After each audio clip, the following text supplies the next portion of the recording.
Hello.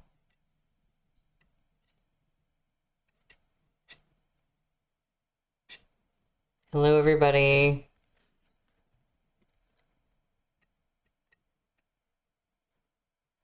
Hi, Blue. I I cannot tell y'all how excited I am to get back into this book. Um, I've been like, I keep thinking about it and then remembering that I can't just read ahead. And I'm like, oh no. Oh no, this is terrible. What have I gotten myself into? Like, I I feel similar with the other series that I plan on reading later. Is like I look at the books on my shelf and I think about it and I'm like, I'm not allowed to read these yet. Oh, Blue, you're really excited to see what we think of the next few chapters. That scares me slightly. But I'm excited too. Um, I also, during the whole stream last time, I just didn't really, my brain didn't go there. And like I said on Discord, it just didn't occur to me until later that the reveal makes it that seemingly Murong Chuyi and Jiang Yeshui are half brothers as well. And the whole time I was reading last time, that just like didn't even occur to me. And I was just like, oh, wait a minute. But of course, we don't know anything for sure. We don't know anything for sure. So I have no idea what the heck is about to happen. Hi, Henry. Hi, Nina. Um, so yeah, I'm so excited to find out what the heck is going on. Um, oh, I love that you're watching this on your TV. Yeah, I do that sometimes, with the Gay Watch streams. Um, so yeah, we have a very ominous chapter title that we're getting into today. We are on page 73 for chapter 167, which is called Murong Chuyi's Vengeance. And I don't think that Murong Chuyi would like rip the face off of a random guard, but what do I know? So I'm like, I want to know what the heck is going on. Uh, so I am gonna get started. All sunshine and rainbows, exactly. The entrance to Huntian Cave yawned out of a barren hill on the outskirts of Lin'an City. When Moshi arrived on the scene, he was greeted by the sight of dozens of corpses strewn haphazardly around the mouth of the cave, all of them identifiable as Yue clan servants. Moshi quickly checked their breathing and found that he was too late to help any of them. As he strode toward the cave, he heard low sobbing behind him. He looked toward the sound and saw a little girl curled up in a ball, covered in blood and weeping in a crevice between the stones. Lan-ar. Oh, it's the thing. What is it? The heart sickness? They brought her? What? Okay. The girl was none other than the little disciple Jiang Yeshui had taken in. She flinched in terror at the sound of Moshi's voice and whipped around as if she'd heard a ghost. Her open eyes were blank. No, no, no. Don't kill me. Don't kill me. Moshi reached out a hand to her. Don't be scared. It's me. You. Trembling, Lan-ar stared at him through watery eyes for a long time before she suddenly burst into tears and ran into Moshi's arms. Shihagoga, they killed people inside the cave. They killed people. Who is they? Under normal circumstances, Moshi didn't like others touching him, but Lan-ar was so young and had endured such a fright. He didn't have the heart to push her away. He reached out to pat her fine hair and murmured soothing words while she cried. After Lan-ar had calmed down, he asked, "What are you doing here?" "Xiansheng brought me here. He was afraid people would bully me, so he took me with him," little Lan-ar said through sobs. "But Xiansheng got bullied himself, so he told me to run." She let out a quiet wail. I wasn't good. I was so scared. I really did run away. Moshi felt his heartbeat quicken. He'd thought Murong Chuyi would take his revenge on Yue Juntian only.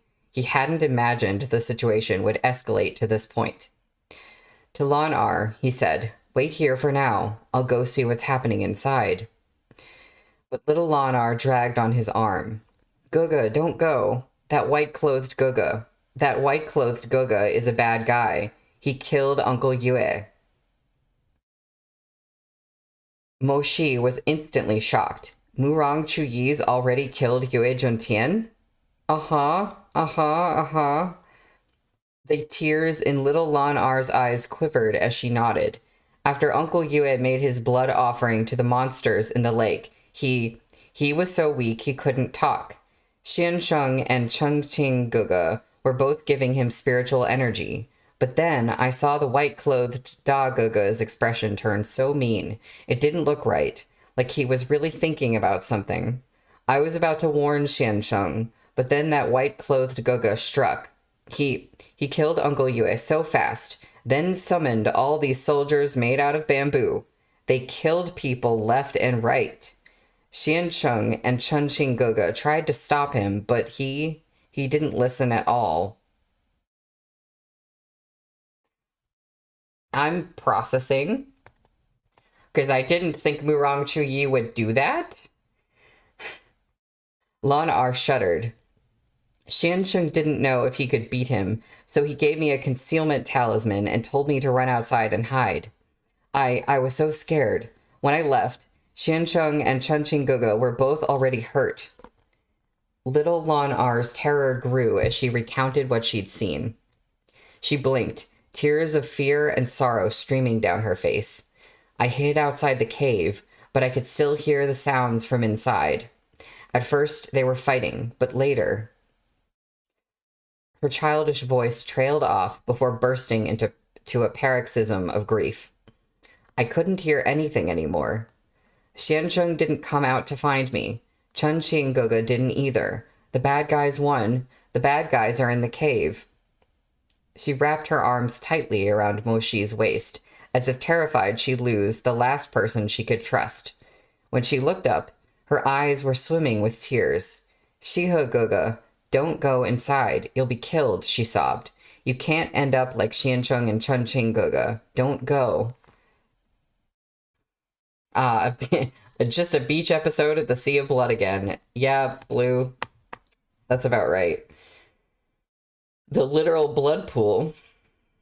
By now, Moshi's shock had given way to scorn. It might have been easy for Murong Chuyi to kill Yue Juntian in his weakened state, but dealing with the repercussions would have been difficult. The Yue clan's servants and other members of the family would have surely stepped in order to free himself, had Murong Chuyi really turned on both Zhang Yixue and Yue Chunqing. "I have to go," Moshi said to little Lan Er. Tears filled her eyes again. "But I'll come back out, I promise. Hide here, But little Lan Er cried out, I won't hide anymore." She wiped her tears with shaking hands. "I've already run away and left Xiansheng behind once. I don't want to hide anymore. Shihe Guga, if you're going inside, take me with you." Moshi saw how determined she was. She gripped the hem of his robes with her tiny fist, looking as if she wouldn't let go of the Skyfell. He glanced at the piles of corpses around them and listened for the clattering of bamboo soldiers. Lan Er's condition was already unstable. She might lose control over her core if her emotions became too much. Without someone to steady her, her condition would spin out of control. "Then stay behind me," said Moshi. "But you have to listen to everything I say. You can't go ahead on your own, understand?" Little Lan Er nodded again and again. Moshi put her down, and she followed shakily in his footsteps as he walked toward the mouth of Huntian Cave. Together, the two of them opened the stone door and stepped into the chilly, drafty space. The burial ground extended deep beneath the hill. As they walked, they strode past severed limbs and fallen corpses of the Yue clan's retinue, piled up on both sides of the path. The air was thick with the scent of blood. It's the housekeeper, uncle. It's Auntie Chen. Lan Er had previously visited Yue Manor with Yue Chunqing. She recognized quite a few of the fallen on this bloody road. At each body they passed, the hand fisted in Mo Shi's robes trembled harder. Mo Shi worried she would go berserk. He preemptively used a spirit-soothing technique on her. Shihoguga, little Lan Er sobbed. I'm so scared. Don't be scared, he said, but Mo Shi's mood was as dark as could be. At every turn of the path, he worried whose corpse he would see next, if it would be Yue. Yue, Lan Er cried. Mo Shi's blood ran cold. He looked in the direction of her pointing finger. It wasn't Yue Chunqing, but his heart still dropped. It was Yue Juntian and his younger brother, Yue Yongcheng.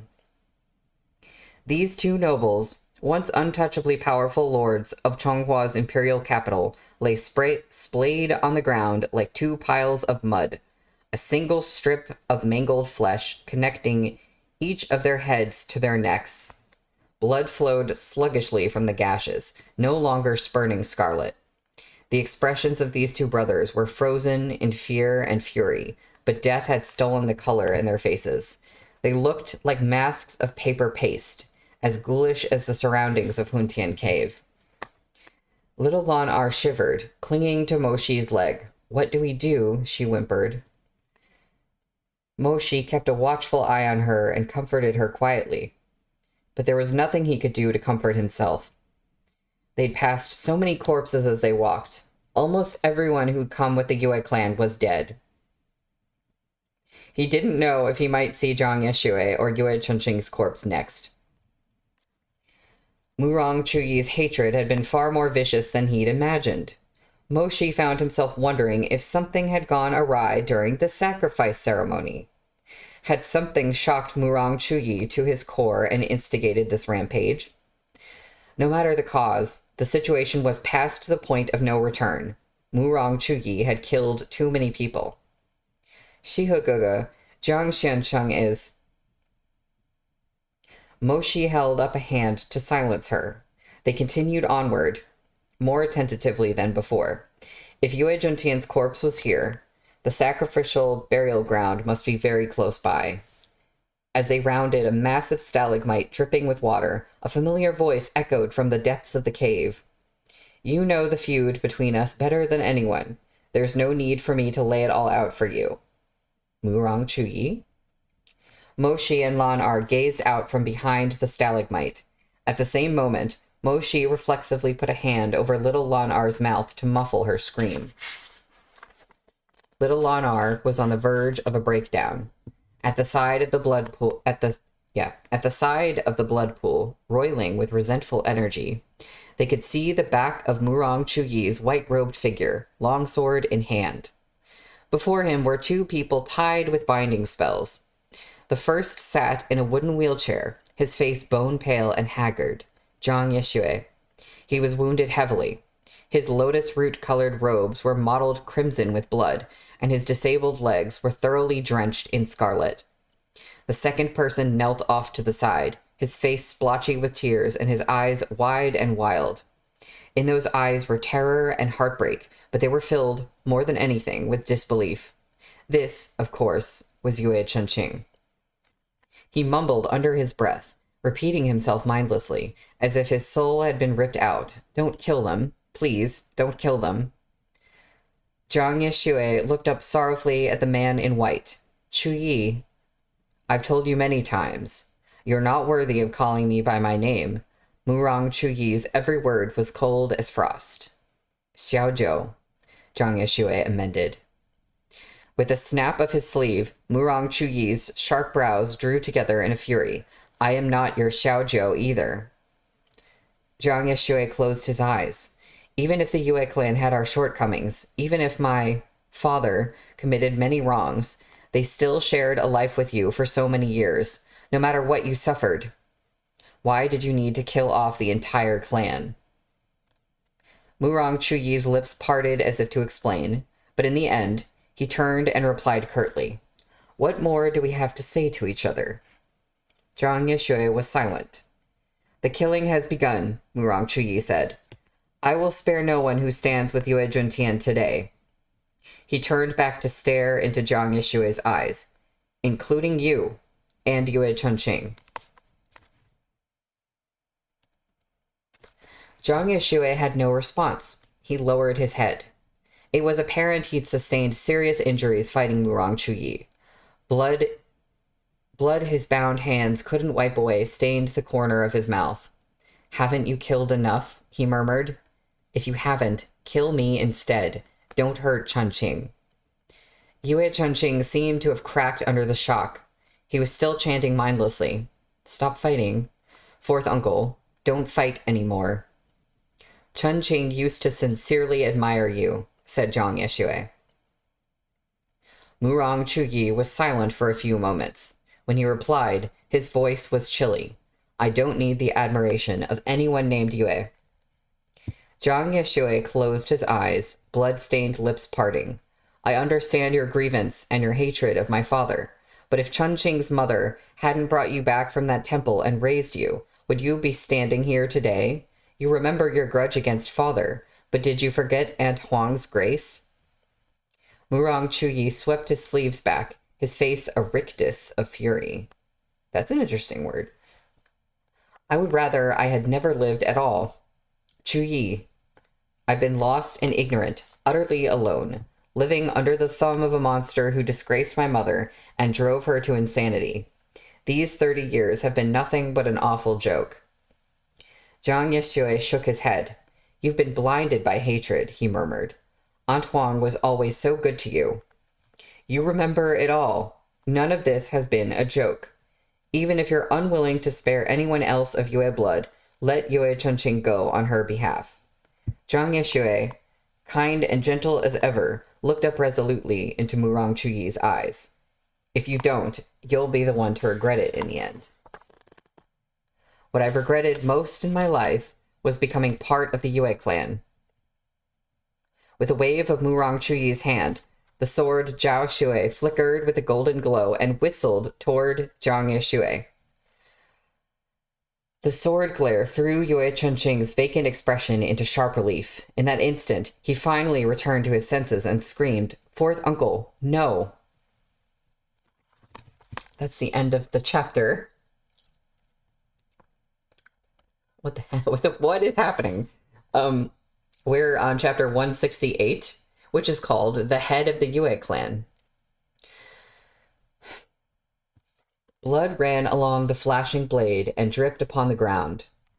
The sword glare flickered, illuminating 2 pairs of eyes.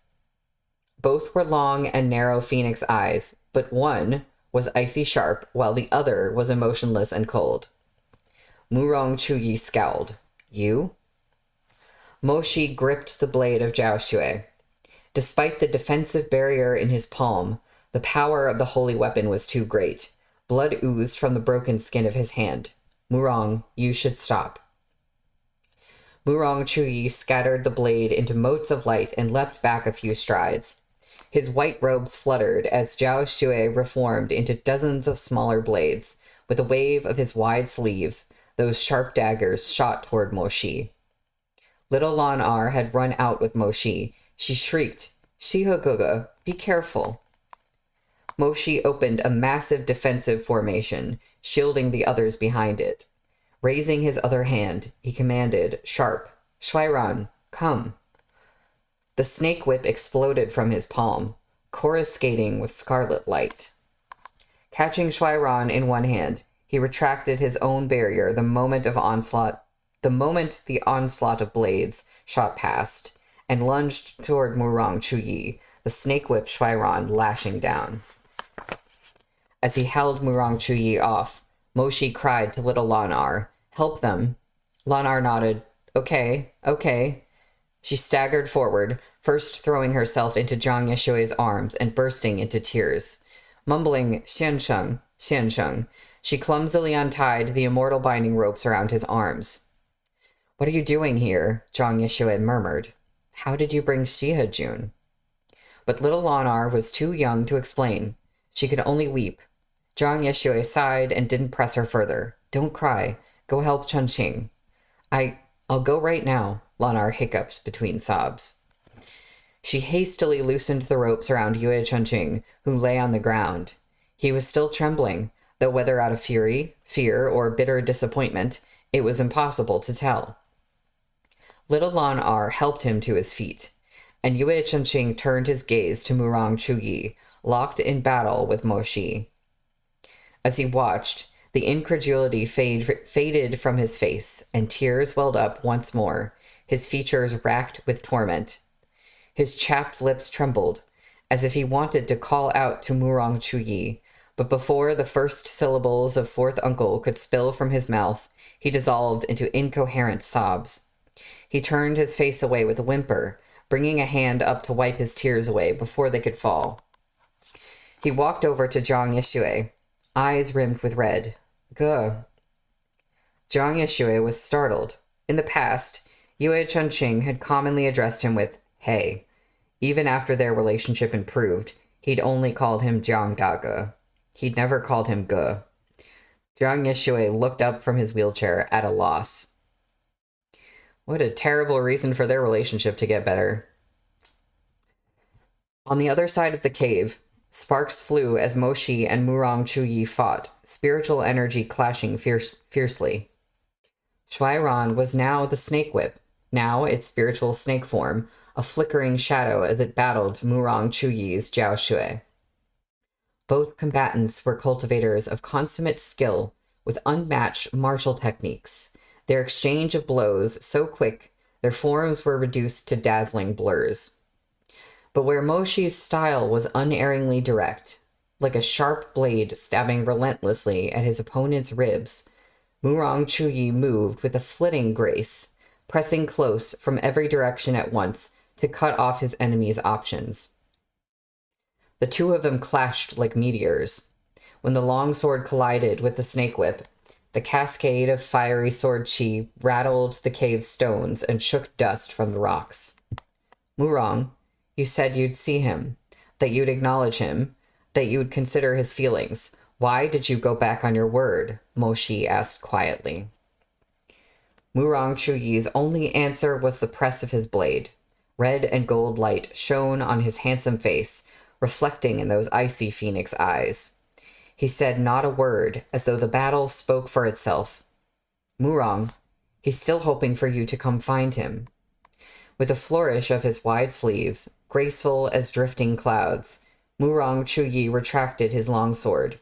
He leapt delicately back, then lunged forward with his blade held aloft. The snow-bright glare set his pupils aflame.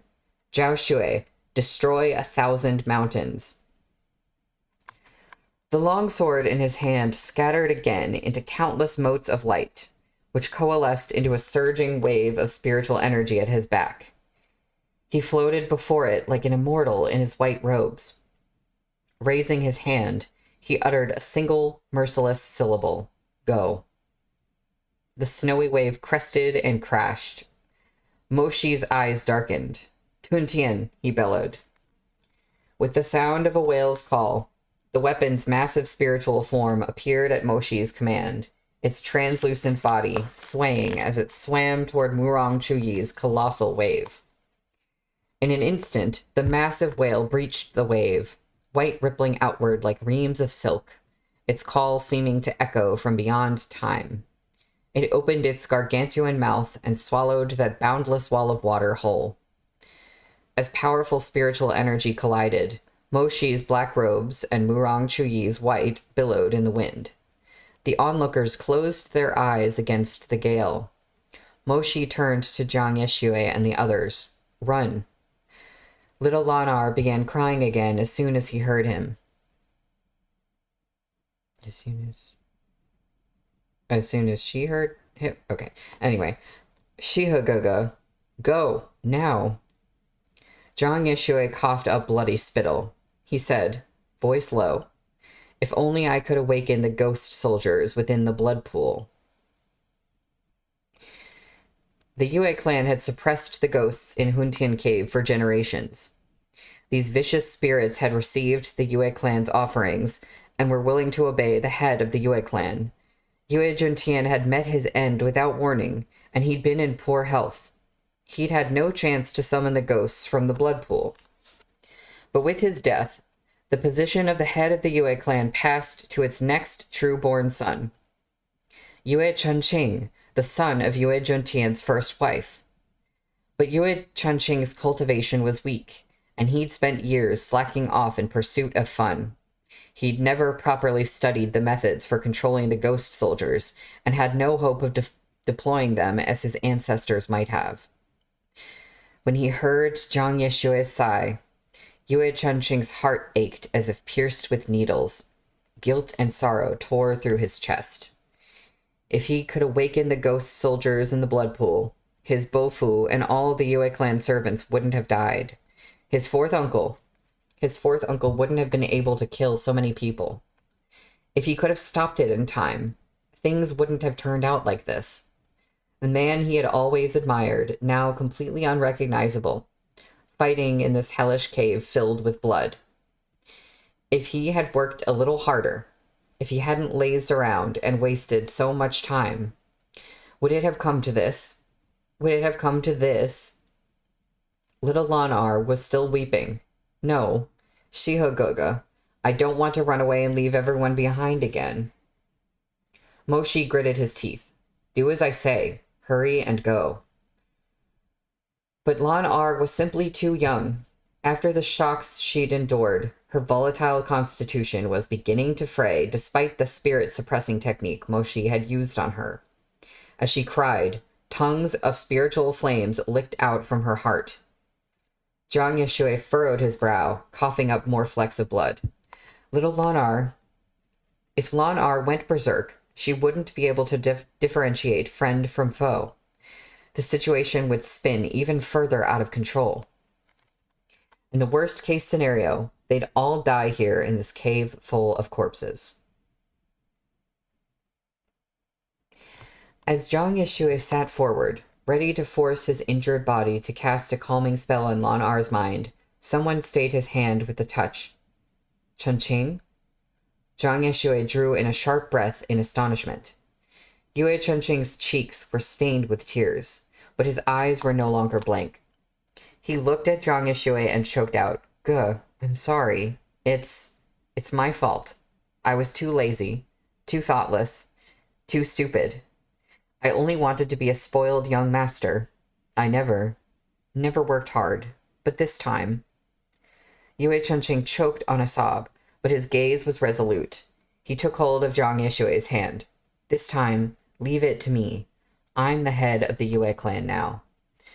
Chunqing, Yue Chunqing didn't respond as he released Zhang Yeshue's hand. Using Qinggong, he leapt onto the ghost command platform in the middle of the blood pool. When Zhang Yeshue and Murong Chuyi saw this, both their expressions changed. Calling upon the ghost soldiers of the blood pool was like taking command of an army. The soldiers would only obey someone of sufficient power. Yue Chunqing's abilities were objectively lacking. But if he made up his mind to offer all his cultivation and spiritual energy to take control of them, even detonating his spiritual core, it would be a different matter entirely. Murong Chuyi must have recognized his determination. He snorted coldly, and golden light flashed from his sleeves to form a talisman seal. A tide of rustling came from outside the cave. Little Lanar's sharp eyes were first to take notice. "Xiansheng," she shrieked. "They're coming again." It was soon clear who she meant. Hundreds of bamboo warriors wielding unbreakable blades,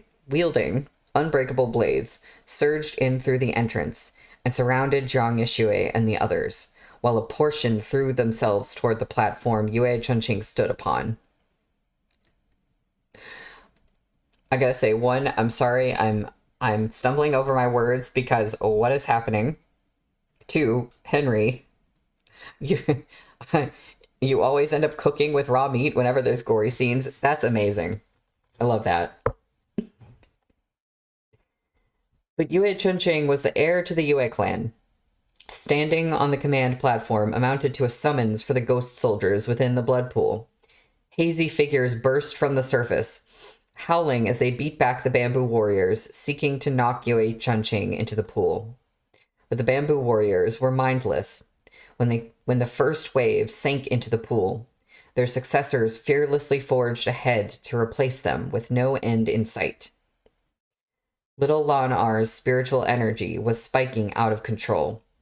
Zhang Yeshui tugged her over and cast a new spirit-suppressing spell, but his spiritual energy, especially now, was not as strong as Mo Xi's. His efforts had little effect.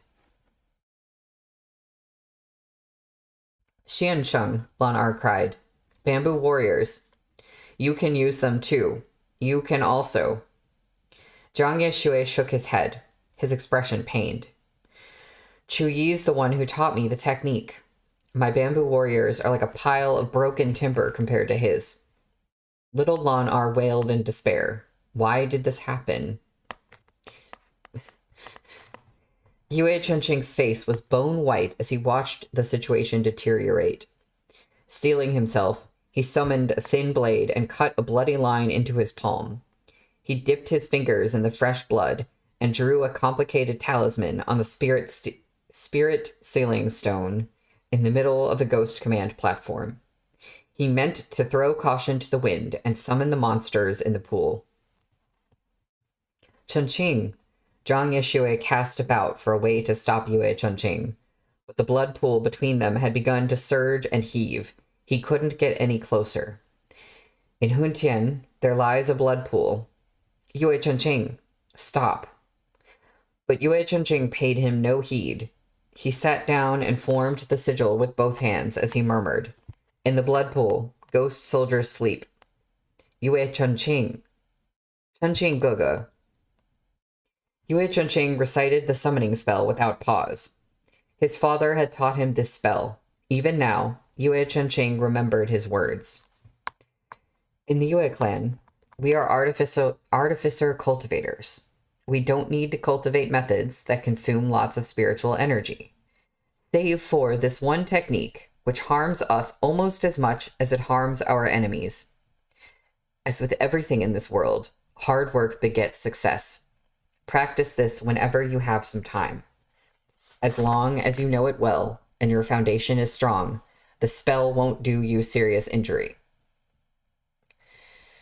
In Yue Chunqing's recollection, he'd been a child, sprawled out carelessly on a bench as he listened, his eyes flicking again and again to Murong Chuyi, who stood in a faraway corridor speaking to a servant. Form the sigil with me, Yue Juntian had said. Then recite the spell. In Huntian, there lies a blood pool. Yue Chunqing had parroted carelessly. In Huntian, there lies a blood pool. In the blood pool, ghost soldiers sleep. Yue Chunqing recited that too, his sigil a crooked approximation. In the blood pool, ghost soldiers sleep. If the ghost soldiers wish to pass, A gust of wind blew past, shaking the almond blossoms from their branches to fall like rain in the garden. Murong Chuyi, who had finished speaking to the servant, turned around. The sound of the wind had caught his attention, and he turned to watch the greenery sway in the garden. He hadn't expected to find Yue Chunqing gazing at him. As he blinked in surprise, Yue Chunqing gave him a brilliant smile. I'm teaching you to cultivate. Learn to focus. Ayo. Stop dawdling and recite it with me. Yue Chunqing pouted. What's the point? Why would I need to summon the monsters in Huntian Cave? He made a show of raising his voice. If anything happened to me, he cried, my fourth uncle would be the first to protect me. Yue Juntian's ire grew. Who do you think he is? He's an outsider. No way.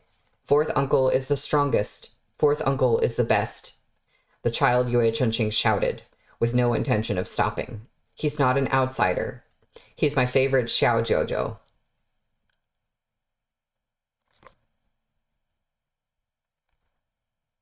Wait. Murong Chuyi and Yue Chunqing are also brothers? Yeah. Murong, so it means that It means that Murong Chuyi and Yue Chunqing and Zhang Yixue are like all half-brothers. Which, you know, I don't know. I don't know what kind of twists Meat Bun is going to throw out after this. Brunkle and Brephew. No matter what happens, he'll be the first to protect me. He's the strongest. He's the best. He's my favorite Xiao Jojo. Yue Chunqing opened his eyes, tears streaming silently down his cheeks. He was bathed in the crimson light of the pool. The marks of the curse from the ghost soldier's spell crawled up the stone of the command platform, creeping up his feet, twining along his legs, then his waist, spreading across his entire body. Issuing this command with all his strength felt like 10,000 ants were gnawing at his heart, as if 100,000 sharp needles were stabbing into his flesh and hooking barbs into his bones. His father had told him the pain of summoning from the blood pool was the most unbearable pain of all. But that wasn't true. Through his tears, Yue Chunqing looked toward Murong Chuyi, still embroiled in his battle with Mo Shi.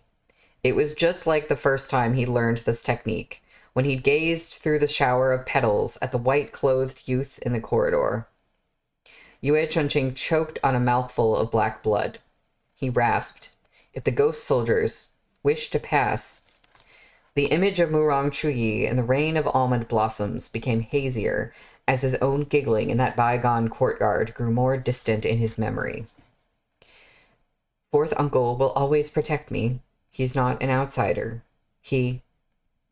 An awful pain lanced through his heart. He couldn't keep this up for long. His entire body had begun to burn with translucent flames of scarlet spiritual energy. Yue Chunqing slapped his bloody right palm onto the middle of the spirit sealing stone. The cave darkened, and a chill wind rose. Vivid scarlet burst from the blood pool in a dozen surges as sharp howling tore through the ground and screeched upward.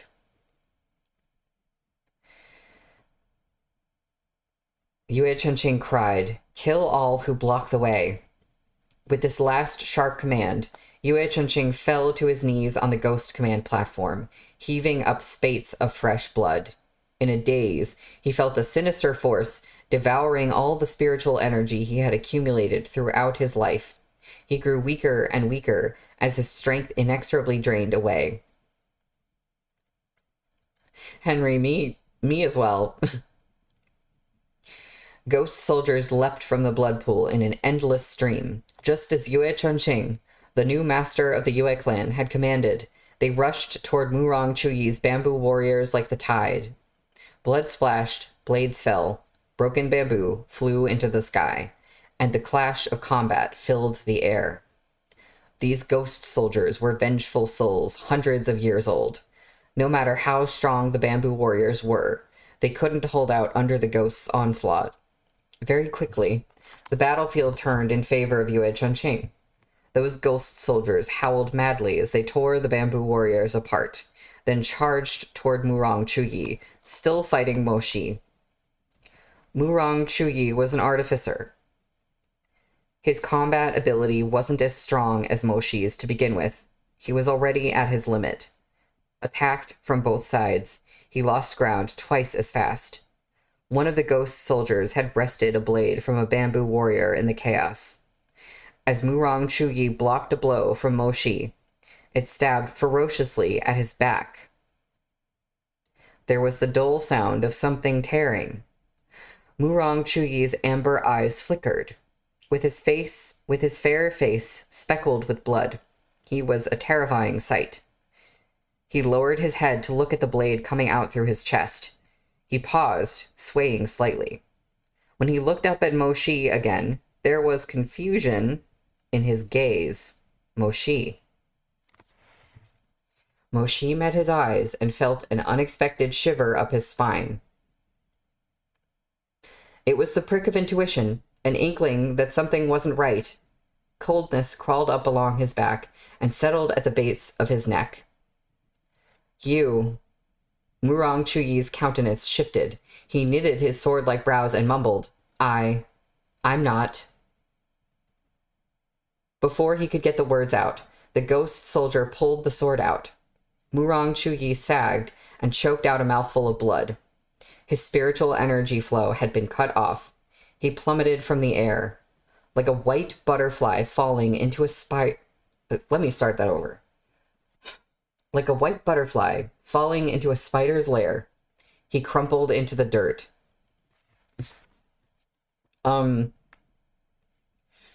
Let's place our bet on the Genlong chess formation, because I don't think Murong Chuyi, like, I don't think he wanted to do that. I don't think he was in control.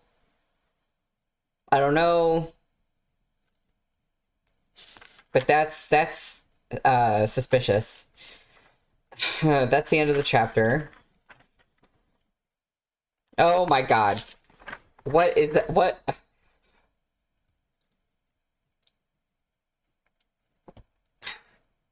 Okay.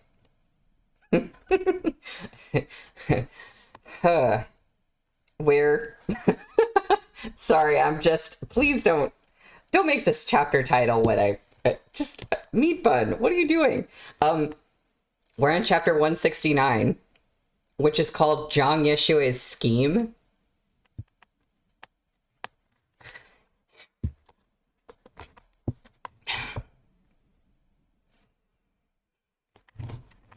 The massive tide from Zhao Shui and Tuntian's spirit whale clashed one last time before Zhao Shui vanished with its master's defeat. Mo Shi recalled Tuntian. One moment, the cave rang with pandemonium. In the next, all was silent.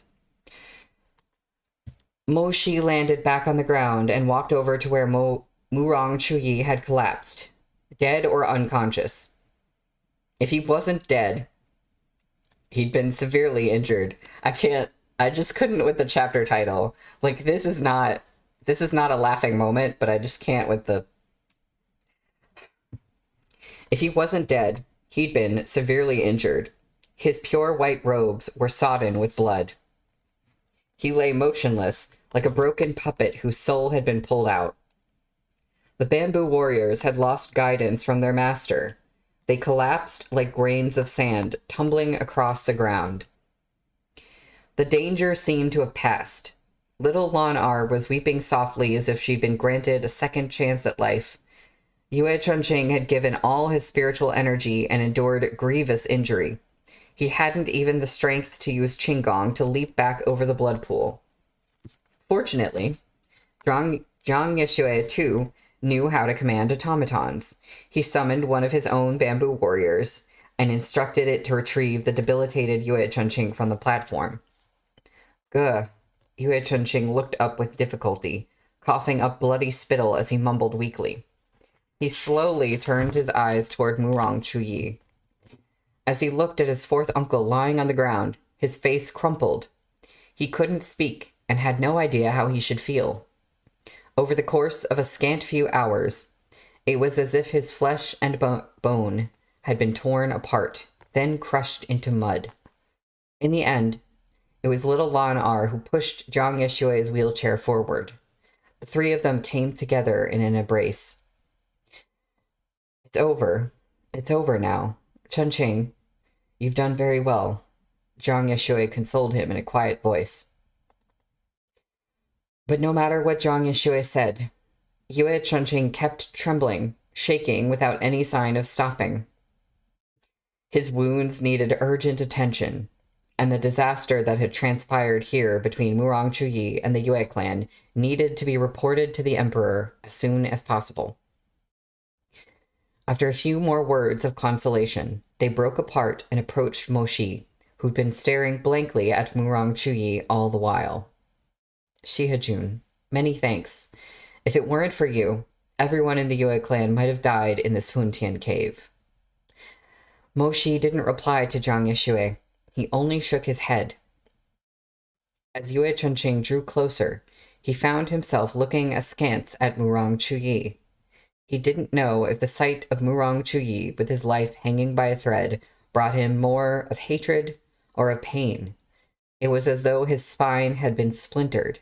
He doubled over with the ache, sweat streaming down his handsome face. Lan-ar, standing nearby, noticed his trembling growing worse and worse. She looked at him, then at Murong Chuyi, and quietly tried to comfort him. Chunching-guga, if you have questions for him, I have some life-saving medicine here. It's what my papa told me to keep with me, to stay safe. She carefully drew a small pill out of her sleeve. I don't know if it'll help. She had been trying to support Yue Chunqing, but his weight was too much for her slight figure to bear. She couldn't free a hand to give Murong Chuyi the medicine. I'll do it, Moshi cut in. He took her medicine and approached Murong Chuyi. Turning his back to the others, he gave Murong Chuyi the pill. Then he got to his feet. Just as everyone thought he was readying himself to bring Murong Chuyi and the others out of Hundian Cave, Moshi suddenly raised a hand. With a hiss of spiritual energy, a barrier came down, sealing the only exit. The other three froze in place. Shihajun, asked Yue Chunqing. Little Lan-ar was also confused. Shihaguga. Jiang Yeshui frowned and coughed, regarding Moshi with puzzlement. Moshi offered no explanations. My apologies. I have a few more questions for the three of you. No one knew why he had suddenly turned on them, and they all looked back at him, bewildered. Moshi turned first to Jiang Yeshui. Zhangxiong, when I came back to Chonghua, where did we first meet? Jiang Yeshui was confused. It was Feiyao Terrace. Why? Moshi didn't answer. His second question was for Yue Chunqing. Chunqing, what does your favorite stall at the northern frontier sell? Yue Chunqing didn't understand either, but he hoarsely replied, meat pies. Moshi looked at Lan-ar. The little girl stood there blankly, her bright, clear eyes wide as she gazed up at Moshi. Shihoguga, you once gave your Gumong-guga a present. Do you remember what it was? Little Lan-ar bit her lip. I don't. She hesitated. Do I have to remember? I'll think really hard. It's fine if you can't remember. I'll ask you a different question. Where did we first meet? You can't have forgotten about this completely, right? Lan-ar couldn't answer. Moshi's eyes darkened. With the flourish of black sleeves, he grabbed the little girl by the neck. Little Lan-ar screamed, hiccuping in panic. Moshi raised his other hand, a white pill held between two fingers. It was precisely that life-saving medicine Lan-ar had given him for Murong Chuyi. Did you really think I'd give Murong this medicine? He'd become suspicious several moments ago and quickly swapped out the medicine in his sleeve. The pill he'd fed to Murong Chuyi was some wound medicine from his own Qiankun pouch. You called this life-saving medicine, but I think we should see if this pill is better for controlling people's minds. He pinched the pill to white powder between his fingers. A slim goo worm wriggled out. Okay, so maybe not the Genlong chest formation, but goo worm mind control. Just as expected. Moshi's expression darkened. Speak. He gritted his teeth, grabbing little Lan-ar by her delicate neck and staring, sharp as a falcon, into her eyes. Who are you really? Lan-ar burst into tears. I don't understand. Save me. Save me. Chunching-guga. Xiansheng. Seeing that she refused to confess, Moshi gave up on his verbal interrogation. He gathered spiritual energy in his palm to probe her directly. Henry, a worm. A worm. I am also glad Moshi has functioning brain cells. Or functional. Same thing, right?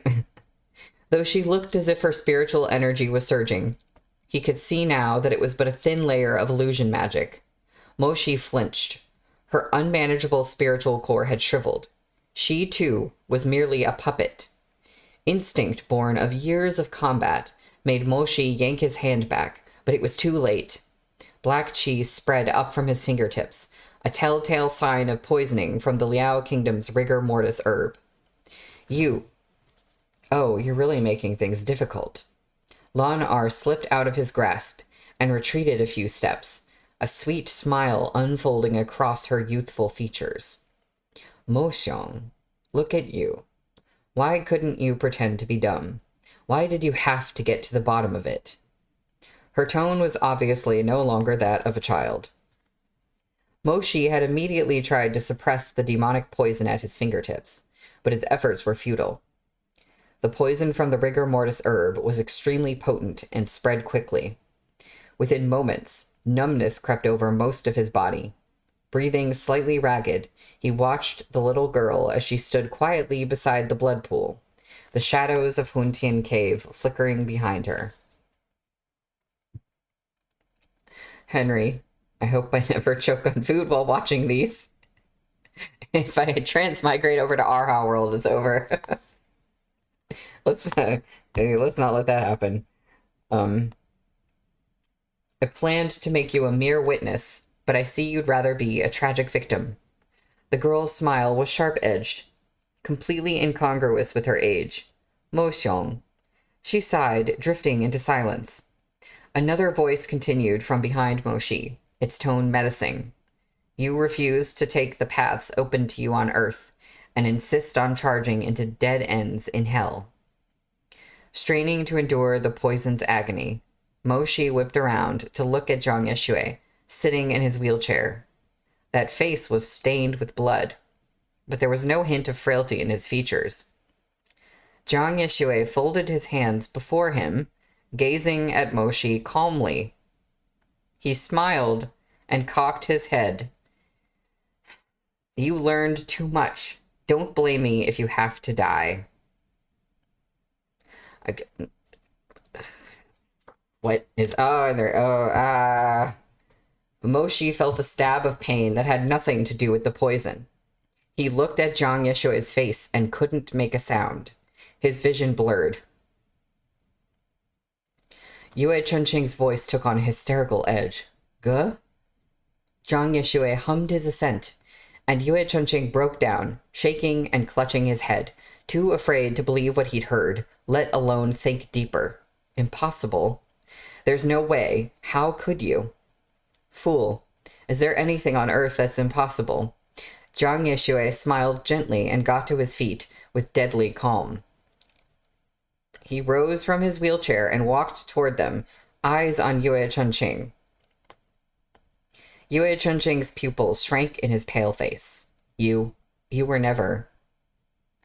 Standing tall and slender with his robes of lotus root cream aflutter, Zhang Yeshui was the perfect picture of a refined gentleman, strong as the wind, gentle as jade.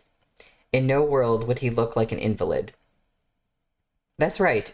I healed my legs some time ago. I never bothered to tell you.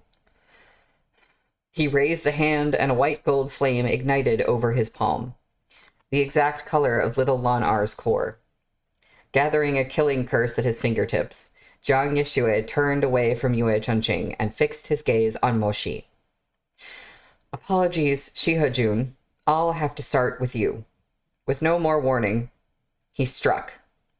Moshi had expended significant amounts of spiritual energy in his fierce battle with Murong Chuyi, and now he'd been poisoned by the rigor mortis herb. This poison was capable of paralyzing one's entire body within minutes. By the end, the victim wouldn't be able to so much as twitch. Moshi had barely managed to resist its effects. As his spiritual energy countered Zhang Yeshui's, he looked up, panting. You removed her spiritual core. Hi, there's art, by the way. Wait. Can y'all... Hold on. I can't see my camera. Whoop. Alright. Cool. Awesome. Everything is totally chill. Totally fine. Wow. You can tell after a single exchange of blows? Zhang Yeshui's smile remained gentle and refined. Indeed, if little Lan R's unruly spiritual core remained in her body, it would only be a hindrance to her. But after I absorbed its spiritual energy via occult methods, I could put it to much better use healing my legs. Oh, so this was pretty recent. The golden light in his hand grew brighter and brighter as he spoke, shining oppressively down upon Moshi. Why else do you think I'd take her in? I can't stand little kids, especially crybabies. They're really rather irritating. Henry, I was wondering if this was the spoiler that you knew. I was like waiting. I was like, we're going to hit the Henry spoiler soon. And we did. The blinding glow illuminated every line of Zhang Yeshui's face with bright light. Oh, wait. There's that what? Okay. There's another one. Oh, geez. Okay, hold on. The blinding glow illuminated every line of Zhang Yeshui's face with bright light. It was as peerlessly beautiful as pear blossoms in the moonlight, but Moshi had never found that face as unfamiliar as he did today. Zhang Yeshue, you've gone mad. Some people use the gallbladders of snakes as medicine. I just found a similar method to fix my legs, that's all, said Zhang Yeshue. That's a crazy comparison. Besides, when I got her from the academy, she was about to have her spiritual core stripped away anyway. Does it matter if it was me or the academy that took it from her? Two beams of spiritual energy collided, but one was a trickle, while the other was a raging river. Drawing on little Lan R's core, Zhang Yeshue gradually forced Moshi back. Don't be so stubborn, Mo Xiong. You've wasted too much energy. You're no match for me as you are. Zhang Yeshue wasn't wrong. Sweat beaded on Moshi's forehead as the black chi of the rigor mortis herb crawled upward to his arms and wrists. Moshi could no longer even crook his fingers to summon Tuntian. Suddenly he heard Yue Chunqing's hoarse shout, full of blackest despair. Ghost soldiers. He intended to use the monsters that hadn't yet returned to the blood pool to stop Zhang Yeshui's slaughter. Zhang Yeshui's expression darkened. Yue Chunqing had reached the limits of both his physical and spiritual energy. If he continued using this forbidden technique, the effort was likely to kill him before it had any effect. Yet Moshi had been subdued by the poison. At the moment, it was Yue Chunqing who posed the greater threat. While Yue Chunqing was still coughing blood, before he could say obey, Zhang Yeshue withdrew his spiritual energy from the battle with Moshi and launched himself at Yue Chunqing, sleeves flying behind him. He struck Yue Chunqing to the ground. Zhang Yeshue's eyes narrowed with malice. Yue Chunqing, why are you always making trouble for me?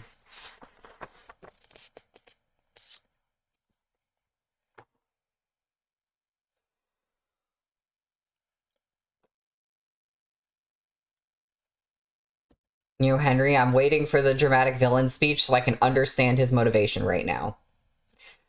I also cannot believe... I can't believe there's another Zhang Yeshue spoiler that you know. So now we're waiting for even more. So, it's literally just about to be 4. I'm going to take a 5 to 10 minute break.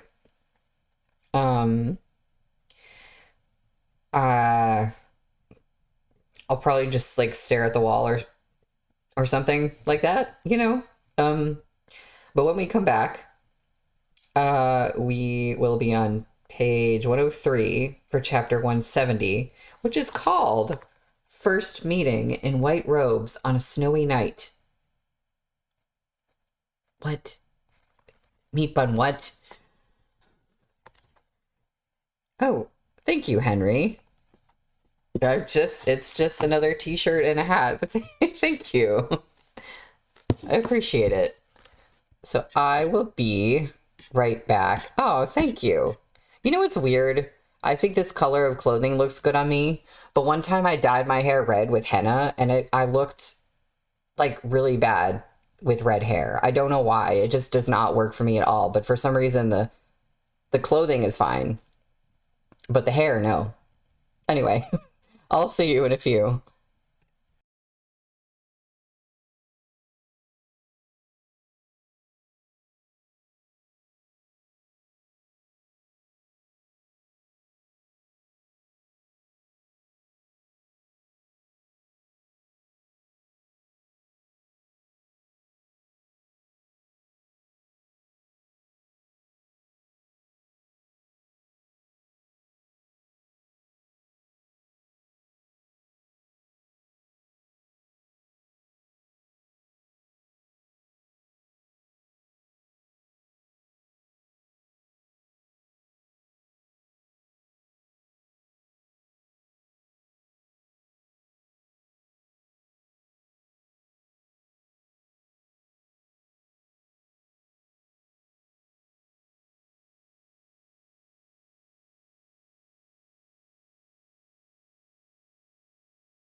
Hello, I have returned. I made tea. I tried to prepare myself for more meat bun, but I don't know if I'm really prepared. So, I'm like, how is everyone feeling? Um, yeah, we are on page 103 for chapter 170, which again is called First Meeting in White Robes on a Snowy Night. And I don't know if this is like a flashback, maybe? I am so curious. But yeah, we're never prepared for meat bun. Um, but I'm trying to be. Yue Chunqing's face was stained with blood and filth. He'd cried until his tears had run dry. He stared at Zhang Yeshue, and a furious howl tore from his throat. You tricked me. You tricked me. That's because you're stupid, Zhang Yeshue replied mildly. He'd been all smiles in front of Moshi, but the mirth disappeared when he faced Yue Chunqing. His expression was as cold as crushed ice. Perhaps he presumed Moshi had been sufficiently injured. The poison from the demonic herb could not be removed without outside help, and so took Yue Chunqing to be the more serious threat, reserving for him the greater part of his menace and disgust. He stalked over to Yue Chunqing, staring down at his half-brother. Zhang Yeshue was in fact very tall. Straightened to his full height in front of Yue Chunqing, his bearing refined as jade, he emanated a bone-chilling air of intimidation. You were foolish and brainless, and you didn't trust your fourth uncle. Who can you blame but yourself? That's not true. I was. Oh, it's not true, Zhang Yeshue sneered. You accidentally summoned the ghost soldiers in the blood pool, then accidentally injured your uncle so badly. Is that right? Yue Chunqing's face was ashen. Yue Chunqing, he was much too protective of you. No, it wasn't just him. You were coddled like an idiot by your father, your uncle, and everyone else in the Yue clan. That's how you ended up a useless brat who can't even swear properly. Zhang Yeshue grabbed Yue Chunqing by the hair and hauled him up from the ground. He turned, and, without a sound, the soulless little puppet Lan Er obediently pushed over the wheelchair. With a grip like iron, Zhang Yeshue grasped Yue Chunqing's neck and pushed him into the chair. He may as well have dragged Yue Chunqing toward a hyena's cave with bones strewn across the ground. Yue Chunqing's hair stood on end as he looked at that chair. Face white, he thrashed in Zhang Yeshue's grip and was rewarded with a more vicious shove. In a manner that brooked no resistance, Zhang Yeshue pinned him down in the wheelchair. Zhang Yeshue bent, narrowing his eyes and tilting up Yue Chunqing's chin with slender fingers. Didi, if you grew up in my shoes, you wouldn't have turned into such a naive idiot. You're so stupid, it impresses me. Did you know that? Yue Chunqing was shaking all over. Had Zhang Yeshue flayed his flesh from his bones and turned him inside out, he wouldn't feel as mutilated as he did at the moment. The words he wanted to say crowded in his throat, cries of despair, rage, grief, and hatred. But Zhang Yeshue was right. Since childhood, Yue Chunqing had been too sheltered, to the point that he hardly knew a single curse word. The paltry collection he had couldn't express these sentiments at all. He felt he would be crushed by these emotions, like he'd already been crushed by them. In his devastation, all he managed to voice was a useless, stammering query. Why? Why did you do this? Why not? Jiang Yixue stood before the wheelchair he'd sat in for years. There was an inscrutable glint in his eyes now that it was finally someone else's turn. Yue Chunqing, we are both of us sons of the Yue clan. But what was your life like? And what about mine? Yue Chunqing lifted his eyes to meet Jiang Yixue's. Everyone called you a gentleman, he rasped. But all along, your heart was full of filth, dirtier than anyone knew. All this time, Jiang Yixue had been cold. He'd been indifferent or threatening, malicious or cunning. He'd never shown rage. But this accusation from Yue Chunqing was like a key to the rustiest lock in his heart. The flames of fury he'd suppressed for so long flared to life, igniting his pupils and distorting his face. He spat every word, his venom unmistakable. I'm filthy, a false gentleman. Jiang Yixue burst into chilling laughter. Oh, Yue Chunqing, Yue Chunqing. Of all the people in this world, you're the only one who has no right to say such a thing to me. Do you know whom you're talking to? Jiang Yixue's laughter shattered and warped as he swept his sleeves back. When he glared down at Yue Chunqing, his eyes were spider-webbed with hateful red veins. He grabbed Yue Chunqing by the lapels and stared viciously into his face, biting out words laced with rancor. If I hadn't saved you, Yue Chunqing, you'd already be bones in a grave and a soul beneath the springs. Your life came at the cost of that gentleman's death. For too many years had twisted hatred accumulated in his heart with no outlet. When it erupted at last, Jiang Yixue shook from head to toe with loathing. He shoved Yue Chunqing back into the chair so forcefully it rolled backward a few feet. Jiang Yixue looked up, staring at Yue Chunqing with scarlet eyes. He glanced around at Huntian Cave, that symbol of the Yue clan's darkest power. He glanced at the ghost corpses that obeyed only the head of the family. His gaze passed over Mo Shi, paralyzed by the rigor mortis herb, passed over the lost and mindless little Lan Er. At last, it alighted on Murong Chu Yi, wounded and unconscious on the ground. Jiang Yixue felt his chest had been pierced with a slim needle. The pain was bearable, but it roughened his breathing and reddened his eyes. He turned and leveled a resentful gaze at Yue Chunqing, his eyes narrow with distrust, as he repeated those words like a curse. Your life came at the cost of that gentleman's death. Yue Chunqing had no idea what he meant, yet the words were enough to turn his face ashen. What do you mean? What do I mean? Jiang Yixue scoffed. The air was thick with the smell of blood, proof that they were far past the point of no return. Only Jiang Yixue himself knew the truth. If he'd chosen a different path more than 20 years ago, none of this slaughter would have been. All of the Yue clan, everything he wanted, would have been his.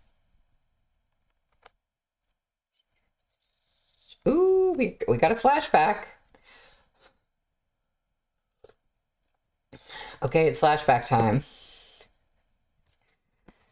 23 years ago, two paths had unfolded before him. One day, his mother had summoned him to her room.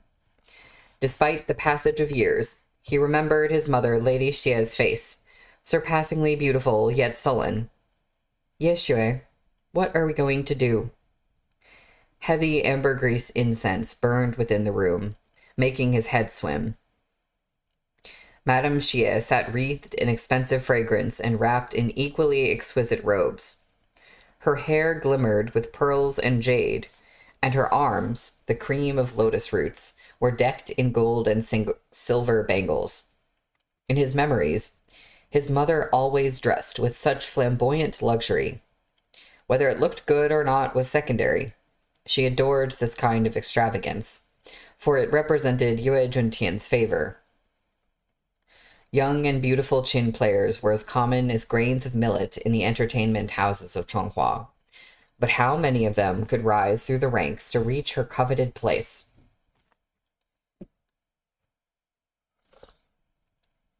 Madame Xie was proud of her past success, but fretted endlessly over her future circumstances.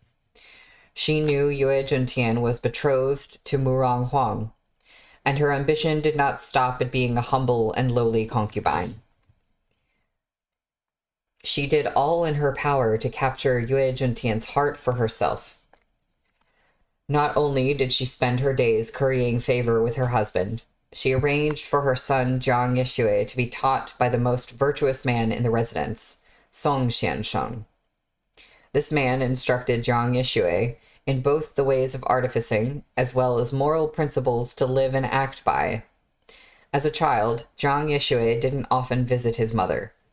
Instead, he went to read books and converse with Song Xiansheng. His old teacher was a kind and righteous man. He taught him to cultivate refinement and modesty, tolerance and elegance. His mother's efforts weren't for naught. Yue Juntian was infatuated with Madame Xie, and very pleased with Jiang Yixue. When he'd had a cup too many, he'd say that 100 years in the future, he'd have Jiang Yixue succeed him as head of the Yue clan and become leader of this renowned artificer family. The mother who heard these words knew they were drunken ramblings, but still she pulled Jiang Yixue closer to kiss him in delight, filled with endless joy. Despite Yue Juntian's lustful appetites, he was a callous and pitiless person at his core. Madame Xie understood his temperament well. Once that momentary satisfaction had passed, she would remind Jiang Yixue in tones of deepest worry. Your father treats us well now, but she's going to move into Yue Manor sooner or later. As soon as she crosses the threshold, we'll be expected to wait on her. It won't be a pleasant life. On that particular day, when Madame Xie called him into her room, she tugged him over and gave him a careful once-over. Without warning, she drew him into a tight embrace. I only have you now. Only you. Mom? The woman swallowed a sob. Xue Murong Huang will soon marry into the Yue clan. On the 1st of next month. Madame Xie released him, but her hands remained tightly wound into his sleeves, as if clutching a pallet of straw that could keep her afloat. She stared at him through scarlet eyes. Those beautiful eyes were no longer charming, filled as they were with stubbornness and hatred. Xue I won't accept this. How could I accept? Mom, we must struggle. We must fight. We must conquer. Do you understand? But Jiang Yixue had no thoughts of fighting or conquering. In truth, he cared nothing for any of it, neither the riches his mother adored, nor the status she coveted. He felt he had enough, almost too much in half. Were it up to him, he'd choose the leisurely life described in his books, residing in a bustling city, yet unbothered by the clamor of carriages. There's a footnote referencing the imagery in the 5th verse of 20 verses on drinking wine by Jin Dynasty poet Tao Yuanming. But when he looked into his mother's grieving, obstinate eyes, he couldn't say any of this out loud. He was kind and hated seeing others hurt, and this was his own mother after all. Don't worry, she said. There will be ways. There are always ways. I won't let her take all your things, and I won't let you be bullied either. In Yue Manor, you're the only one who shares my heart. Yes, Xue my good boy. From here on out, everything I do will be for your sake. You must listen to your mother. Do you understand? Everything will return to us. He blinked. He was a precocious child, although he didn't blindly agree with his mother's thirst for power and wealth. He understood her low-born origins and knew her path hadn't been an easy one. He was only too aware of her terror that all her current splendor might come crashing down around her. In his heart, he understood her. It was just that he didn't care to fight. On the day Murong Huang married into the Yue manor, his mother dressed herself beautifully in her finest clothes. She had once been a chin player and was accustomed to flattering and dancing attendants. Presenting an exquisite, smiling face posed no challenge to her. She welcomed Murong Huang politely, yielded to her humbly, and fawned over her with all the required submissiveness. Zhang Yeshue couldn't bear to see his mother like that. When the feast started and the guests filled their seats, he slipped away from the bustling party. It was past dark, and snow had fallen with the night. He wrapped his fur coat more tightly around himself. The plum blossoms in the garden were in full bloom, so he thought to pick a few branches to place in his mother's and his teacher's rooms. He strolled along the path, steps crunching as he walked over snow. There, among the trees, he spied a youth in a scarlet cape over white robes, standing in the falling snow, looking up at the old plum blossom tree beside the whitewashed wall with its dark roof tiles. That was the first time he saw Murong Chuyi. Oh my gosh, and there's art. Oh, okay. There's art, and I'm gonna try to not... Hold on. The next chapter title, Killing Me. Not gonna... Well, how do I... Can you see that? Okay, you can see the art.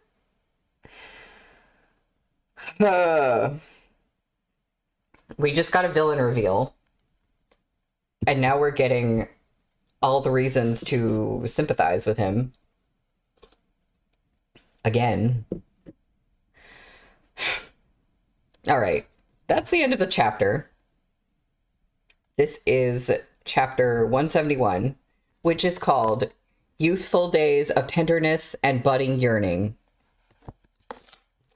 Stop it, meat bun. Okay. Both he and Murong Chuyi were young back then, boyish and immature.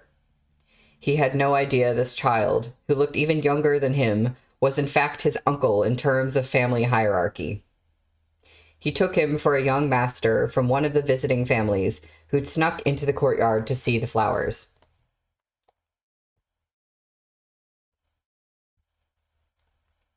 Huh?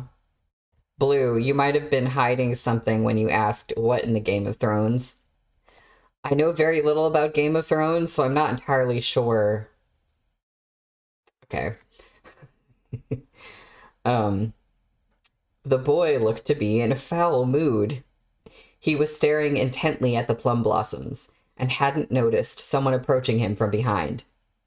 It wasn't until an umbrella, its canopy of blue-green oil paper painted with scenes of cranes amid clouds, came over his head to block the snow and obscure his view of the flowers, that he started and turned around. Zhang Yeshue gave him a small smile. "Which family do you belong to?" he asked, in the tone of an older boy coaxing a younger one. "What brings you out here without an umbrella in such heavy snow?" Murong Chuyi widened his eyes.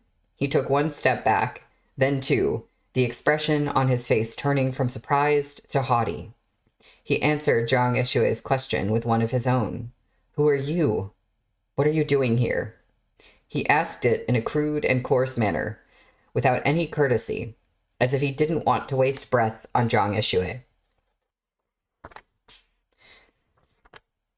But Zhang Yeshue had a mild temper. A gentleman, after all, was like jade, constantly polished and refined. Despite his youth, he was big-hearted and always looking after others, so he only smiled. "My surname is Yue. I'm Yue Yeshue. As for why I'm here, it's because this is my home. The plum blossom tree you're looking at is my favorite one." For some reason, the other boy narrowed his eyes. "Oh, you're Yue Yeshue, Xie Yilan's child." This youngster called his mother brazenly by name, and he'd even gotten it wrong. Wait. Okay. Okay. Sorry. Jiang Yeshue, despite all his self-restraint, felt a measure of exasperation and offense at this, but he didn't show it. Instead, he reached out and pulled that youth further beneath his wide oil paper umbrella. Listen up. My mother's name is Xie Lan Yi, not Xie Yi Lan. Jiang Yeshue chided gently. Also, the snowfall's getting heavier. If you keep standing here like a fool, you'll catch cold. Come, I'll take you back to the reception pavilion to find your parents. The boy slapped his hand away rudely. How uncivilized. Do you know who you're talking to? Jiang Yeshue laughed in spite of himself. Kid, you... Kid? Murong Chuyi let the hood of his cape fall back, tucked an errant lock behind his ear, and leveled him with a stern gaze. His thin lips parted around his next words. Yue Yeshue, I am your uncle. Jiang Yeshue's eyes widened.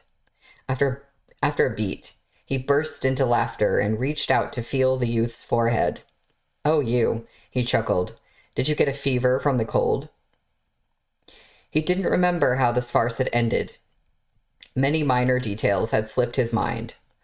All he remembered was that later, Murong Chuyi left with an unhappy sweep of his sleeves. And after the wedding feast, when he followed his mother to the tea ceremony greeting of the mistress of the house, he saw the youth from under the plum blossom tree, standing at Murong Huang's side and looking at him indifferently. Only then did he realize at last that this white-robed youth, who looked about his age, really was his young uncle. The boy's name was Murong Chuyi. Though they now lived in the same residence, Murong Chuyi kept to himself. It was rare for him to show his face even 3 days out of 10.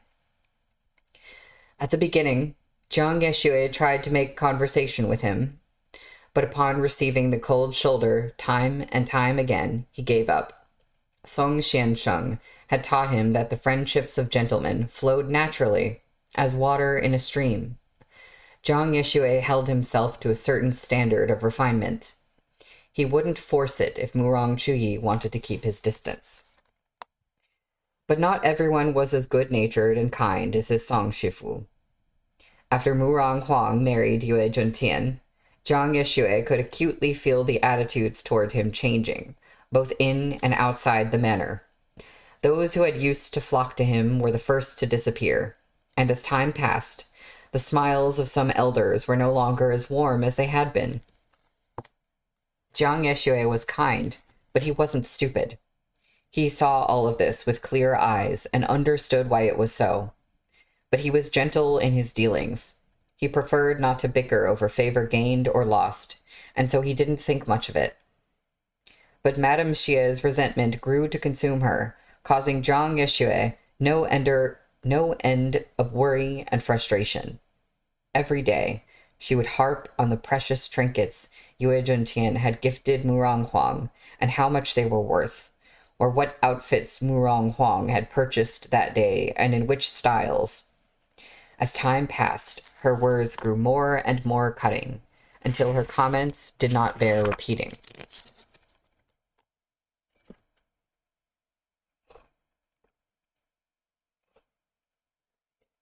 Jiang Yeshue would frown slightly as he listened, but as she was his mother, the most he could do was sigh to himself.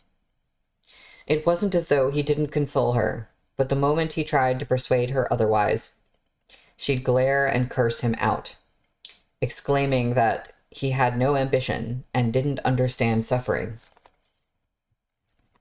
As time passed, Jiang Yeshue learned to hold his tongue.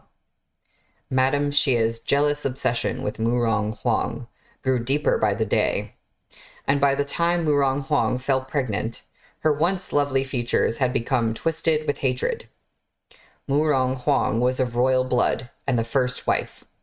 The whole manor was ready to fetch her the moon and the stars to keep her happy. Not even while pregnant with Jiang Yeshue had Madame Xie enjoyed such pampering. The servants could read the writing on the wall, and the difference in their treatment of the two mistresses grew more and more pronounced. Even the attendants Zhang Yeshui had favored began to treat him with disdain. Madame Xia's hatred festered. "Look," she said to Zhang Yeshui, "you speak of convincing others with kindness, of living well by adapting to our circumstances, but whom have you convinced? How well are you living?" Zhang Yeshui was hurt, yet he persisted in believing that his conduct was correct. Riches and wealth were easily had. A clear conscience was a far rarer thing. But even his father gradually began to distance himself from him in consideration of Lady Murong's feelings. Other than Song Xiansheng, no one else in the entire residence was willing to associate with him. How could his heart not ache? Hey, is Song Xiansheng the one who's like the really old guy at the shop where Zhang Yeshui works, who like now has like dementia or something like that? Wasn't that guy named Song? Late in the spring of that year, Song Xiansheng took to his bed with illness and couldn't teach him artificing techniques. Zhang Yeshui had always revered his teacher and couldn't bear to disturb him in his convalescence. He attempted to puzzle through some work on his own. Okay, I was like, wait a minute, where's the name Song familiar to me? That makes sense.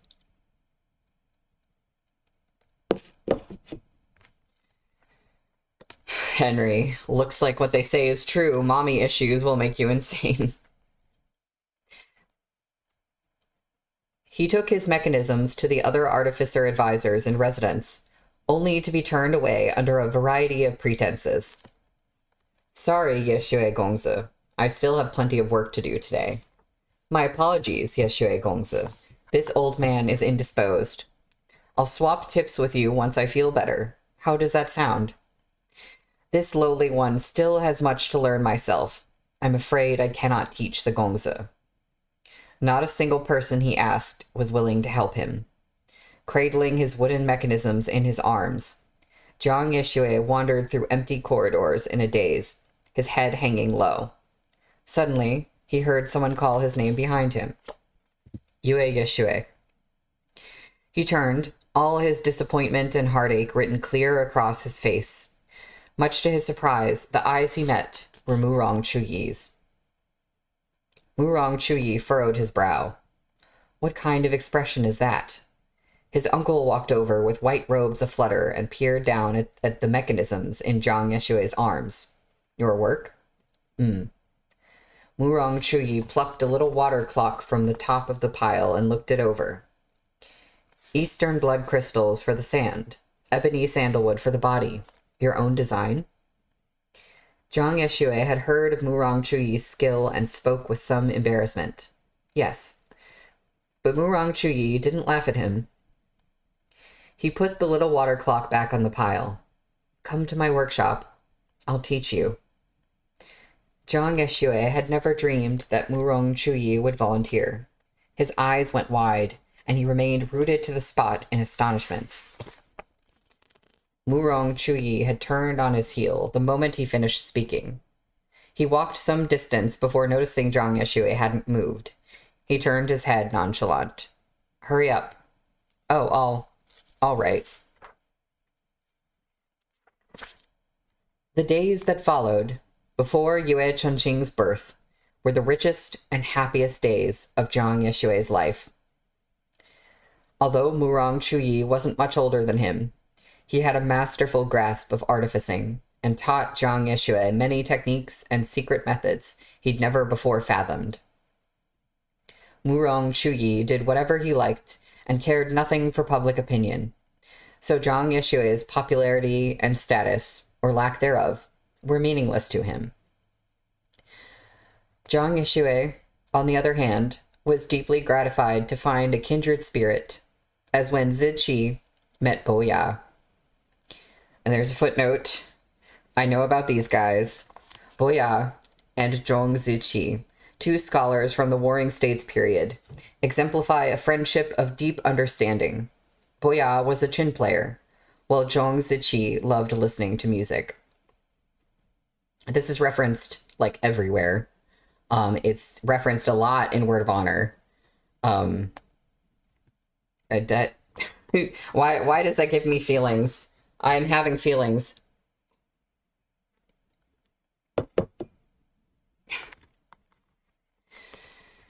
No matter what his mother said, he went to Murong Chuyi's artificing workshop every day to talk to him. Yeah, Blue, exactly. Madame Xie grew only harsher with him, and her disappointment mounted by the day. She called him unfilial, a selfish social climber. She surmised that Murong Huang must have sent Murong Chuyi to drive her and her son apart, cursing her out as an awful bitch. At one point, she grew thunderously angry after Zhang Yexue objected to her disparaging Murong Chuyi and stopped responding to her son at all.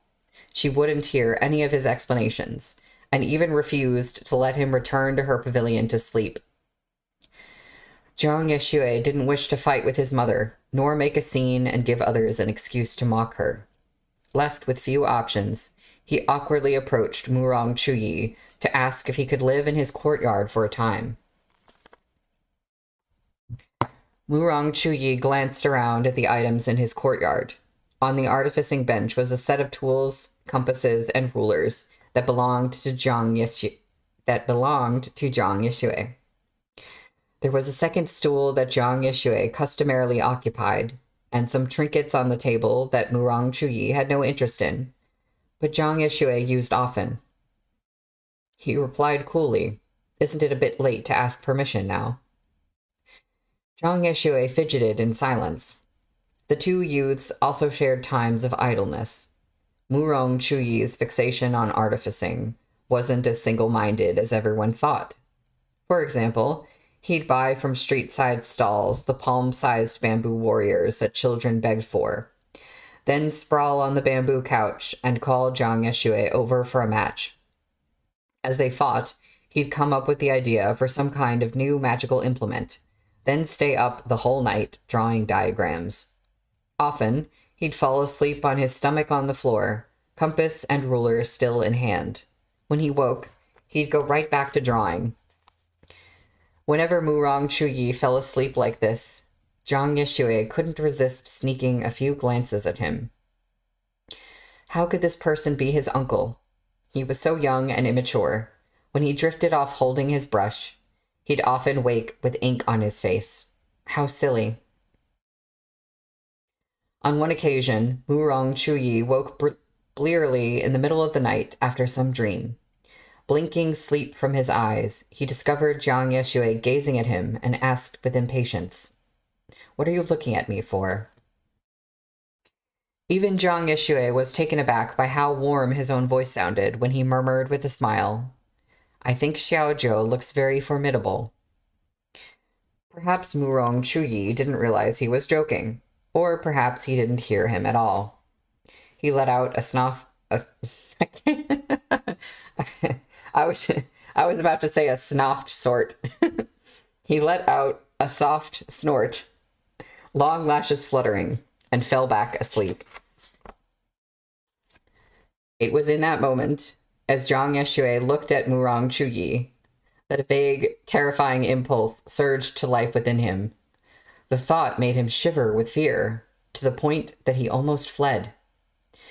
At the time, he hadn't dared think about it too deeply. If he had, he'd have wondered how such heinous thoughts could occur to him.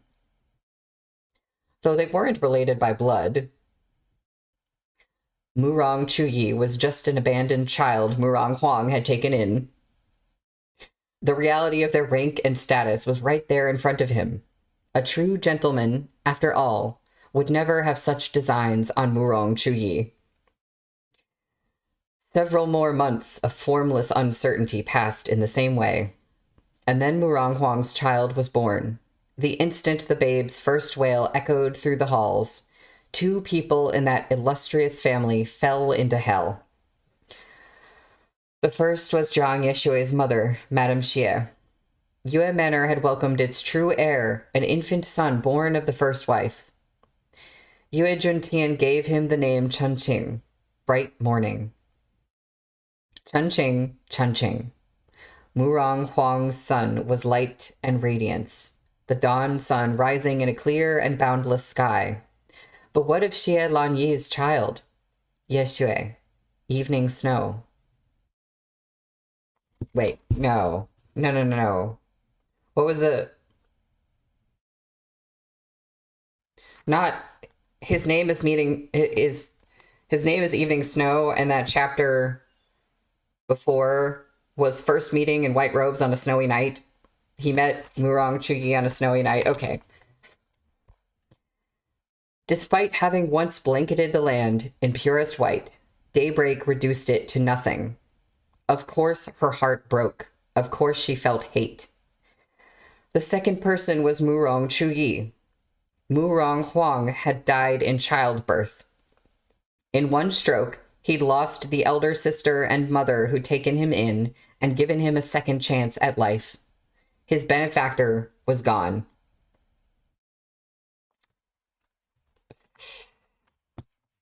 Okay. That's the end of the chapter. Let me see how long this chapter is.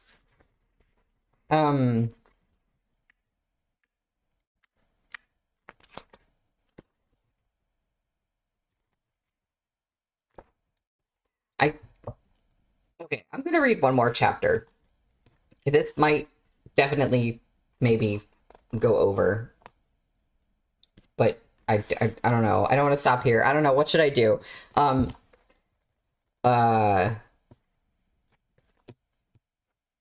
Does anyone know? Is it like a really bad cliffhanger if I read this chapter and then stop? Like, anyway, the chapter in question is 172. It's called An Accident of Love Brings an End to Fate. Cliffhanger a bit, not too bad. But okay. I guess I'm gonna read it. Okay. After Murong Huang's death, Murong Chuyi grew sullen and silent. It became his custom to lock himself in his workshop, and the only person in all of Yue Manor who could find him was Zhang Yeshue. I'm gonna read it, even if it's not gonna be a perfect stopping point. During the mourning period, Murong Chuyi silently sculpted many clay figures, filled them with spiritual energy, and tinkered with them. He made them mimic Murong Huang's bearing and mannerisms, then enchanted them to walk around in his small courtyard. Zhang Yeshue understood he was grieving and spoke little. He merely picked up the diagrams for the little clay people and followed the instructions himself. But Zhang Yeshue didn't only make imitations of Murong Huang. Some of his clay figures resembled Murong Chuyi, and some himself. Some even looked like that newborn child named Yue Chunqing. Those clamoring clay figures crowded around the little courtyard, shouting and bustling, shattering the previously stifling atmosphere. Murong Chuyi looked at him gloomily. What do you want? Are you here to pick a fight? Zhang Yeshue stepped over to him. He had the urge to take hold of his hands, but in the end, he only tugged on his sleeve. Chuyi, you can't live in Aunt Huang's shadow forever. Murong Chuyi yanked his sleeve back. I am not, he snapped. He turned, as if he didn't want to talk to Zhang Yeshue anymore. He went to the mechanism bench, where lay all the scraps of clay left over from making the figures, and slowly closed his eyes.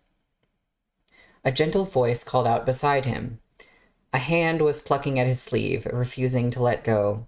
Chuyi, Chuyi. I said I'm not. Can't you? But he looked over and found that the speaker was not Zhang Yeshue, but a little clay figure that looked just like him. It was trying, in its clumsy way, to cheer him up. Don't be sad. Don't be sad. Murong Chuyi stared. It'll be okay. It'll be okay. After a beat, the rims of Murong Chuyi's eyes reddened. He turned to see Jiang Yixue standing beneath the wide eaves of the roof, framed by the leaden sky, and petals falling like snow behind him. His robes, the creamy white of lotus root, fluttered in the wind. The two of them gazed at each other across the distance of the courtyard. Murong Chuyi tried a few times to speak, but all his words died on his lips. In the end, he managed a single quiet, bitter sentence. "Your handiwork is hideous." Jiang Yixue burst into laughter, as if some invisible restraint on him had dissolved. He came back toward Murong Chuyi. After a moment's hesitation, he gave him a quick hug in consolation. Blue, I almost wanted to be like, let's drink to that sentence, but Meat Bun doesn't use that quite as often, so it wouldn't really make sense here. At least, not that I've noticed. "You're right," Jiang Yixue agreed. "Xiaozhou, can you teach me how to improve?" Back then, their relationship had been very warm. Jiang Yixue could still curb his desire, and Murong Chuyi didn't push him away. Later, Jiang Yixue would often wonder, if he hadn't intervened in what followed, would everything have been different? In Huntian Cave, Jiang Yixue gripped Yue Chunqing by the neck. His touch was cool, recalling the hair-raising feeling of a snake's constricting coils. He leaned down, narrowing his eyes. "Yue Chunqing, did you know that if it weren't for me, you would have died at my mother's hand long ago?" Yue Chunqing shuddered. Jiang Yixue's brown eyes were too close to his face, seeming to flicker with scattered light and shadow from years past. Not long after Murong Huang's passing, Jiang Yixue fetched the little wooden toys Murong Chuyi had made for Yue Chunqing and went to play with the child.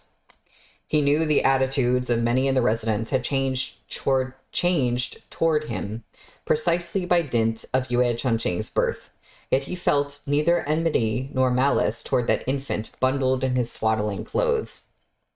Murong Chuyi, for his part, felt pity and compassion for the boy, but in order to keep up appearances, he never took the initiative to see him. He merely handed over his meticulously polished toys and sent them with Jiang Yixue. As time went on, Yue Chunqing's cradle filled up with little wooden people, horses, fish, pointy-eared rabbits. Murong Chuyi's trinkets were scattered everywhere. Jiang Yixue looked at the wooden squirrel in his hand, sighing in amusement and exasperation. He really should make Murong Chuyi come take a look for himself, he thought. Little Chunqing would be left without room to sleep if his uncle kept giving him presents like this. He mulled this over during the length of his walk there. Yet when he reached Yue Chunqing's room and pushed the door open, he heard a clunk and saw Yue Chunqing's wet nurse startle like a bird at the twang of a bow. She whipped around, knocking over a bowl of medicine that shattered on the ground. The liquid made ominous hissing noises as it splashed across the stone. Ye shui gongzi, she stammered. It took him but a moment to realize that within the bowl had been a fatal poison. Shocked and enraged, he grabbed the terrified wet nurse. "What's going on? What are you doing?" The wet nurse was a coward. Kowtowing and kneeling on the ground, she confessed that Madame Xie had pressured her to find an opportunity to feed Yue Chunqing poison. If she didn't do it, Madame Xie had threatened her entire family would die. Her account had chilled Jiang Yixue to the bone. He refused to believe that his own mother would stoop to such cruelty for the sake of her own power. Dragging the wet nurse behind him, he went straight to Madame Xie, only for her to curse him out hysterically. "What right do you have to criticize me? I'm clearing away obstacles for your future, you useless thing. You are always going on about righteousness and benevolence, but this world operates by the strong preying on the weak. You're just too naive to see it, Yue Yeshue. How do you think I managed to make it this far? If you've never struggled down in the mud, you have no idea what it feels like to serve someone like a slave. Wait and see. In 20 years. No, it won't take 20 years. In 10 years, you'll understand that all the cruel things I did were for you. This is Yue Manor, not some happy little family. His existence means your demise. Do you understand? Yue Yeshue, how did I give birth to such a spineless disgrace? Zhang Yeshue was heartbroken and furious. Mom, that's still murder. How did you turn into this? That you can even ask such a question shows you have no idea how a noble clan works. Yue Yeshue, you'll end up just like me.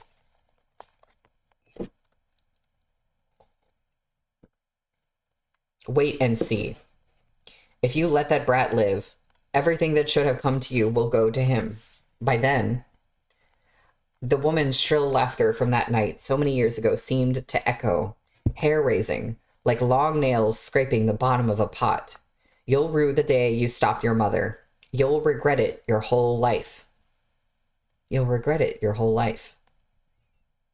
After this incident, this woman with eyes shot through with scarlet grew more unhinged by the day. In the end, she offended Yue Juntian himself, calling him a callous and heartless man in front of an audience.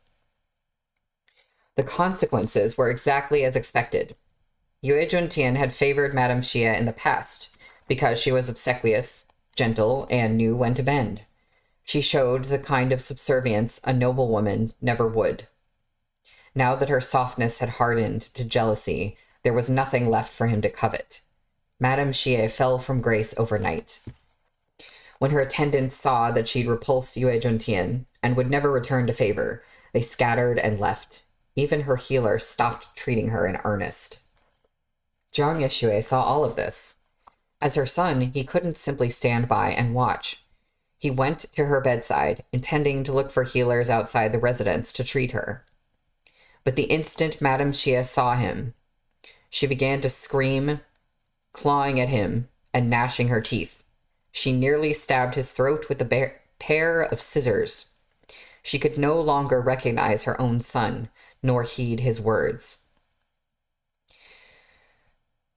Madame Xie hung herself soon after. When the servants found her dangling from the rafter, she was dressed in her most exquisite finery. Her dark hair was spangled with her best jewels, her wrists and neck laden with glittering bracelets, necklaces, beaded chains, and gemstones. She had even donned the colorful pheasant robes only the Lord's first wife was permitted to wear, stolen from what Murong Huang had left behind. Her suicide note was filled with absurd ravings, proclaiming that she was the mistress of this family, possessed of the highest rank and power.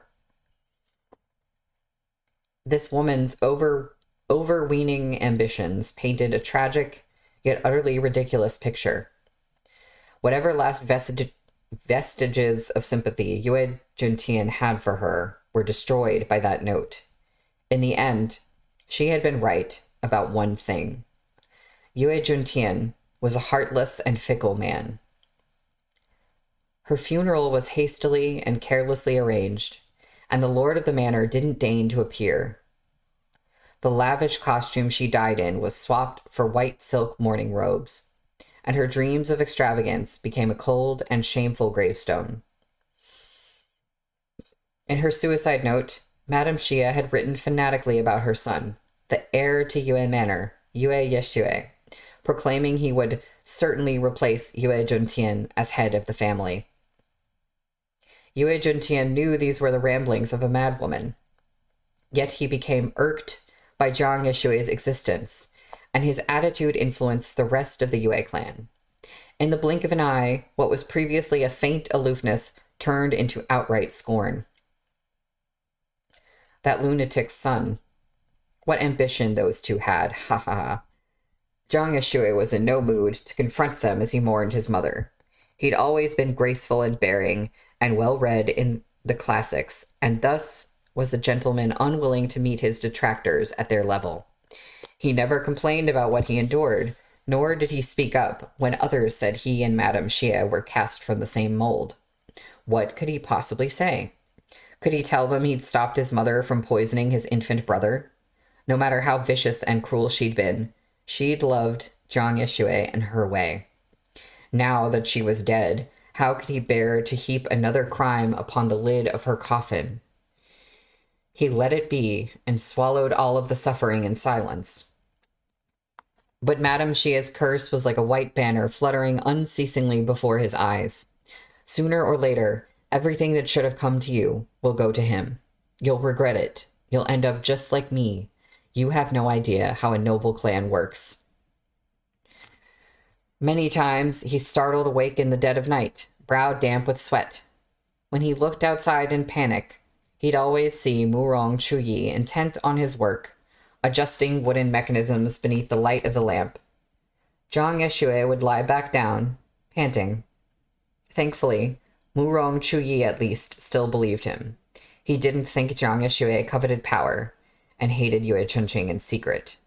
He could still stay in Murong Chuyi's courtyard, and when he woke, he could still see the one he loved beside him. Because of this, Jiang Yixue didn't harbor much resentment toward Yue Chunqing.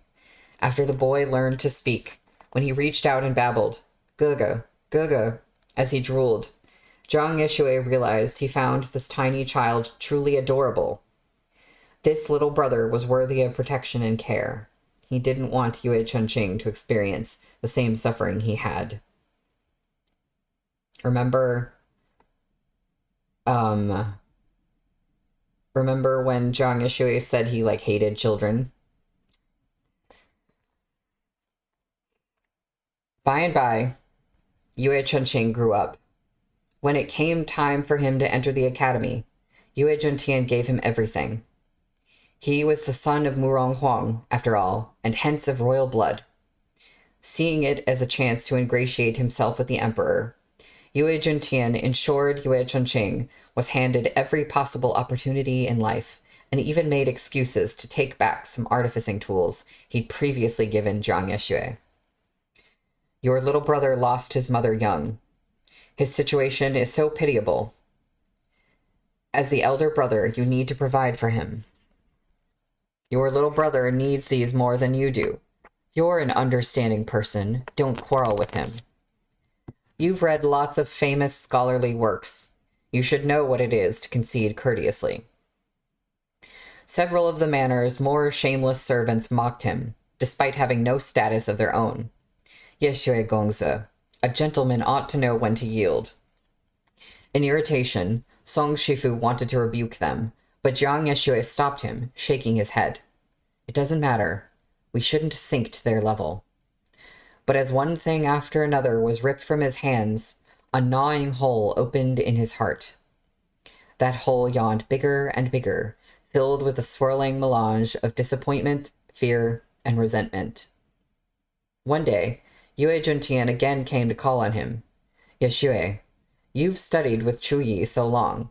You've surely learned all there is to learn. From now on, it's best to have Chunqing stay with Chuyi instead. Jiang Yixue blinked. What? What I mean is, when a child is young, it's of utmost importance that he has a good teacher. You're a sensible boy. Spend today packing up to let your little brother move in. He, too, likes clinging to Chuyi. Ah, it's so easy to see the two of you are brothers. You're so alike. Comprehension sank in through the shock, but Jiang Yixue didn't move. Yue Zhontian was mildly surprised. He'd grown used to Jiang Yixue's unfailing acquiescence. His lack of reaction gave him pause. What's going on? Father, Jiang Yixue said tightly, narrowing his eyes. Have I not been sensible enough? Met with Yue Zhontian's stunned silence, he pressed on. What more do I have left? Why don't you just kick me out of the house and be done with it? Wouldn't that be better? Chunqing would have more space to play. Yue Zhontian had never seen him talk back like this. Enraged, he slapped the table. Impudent. It's not that I'm impudent.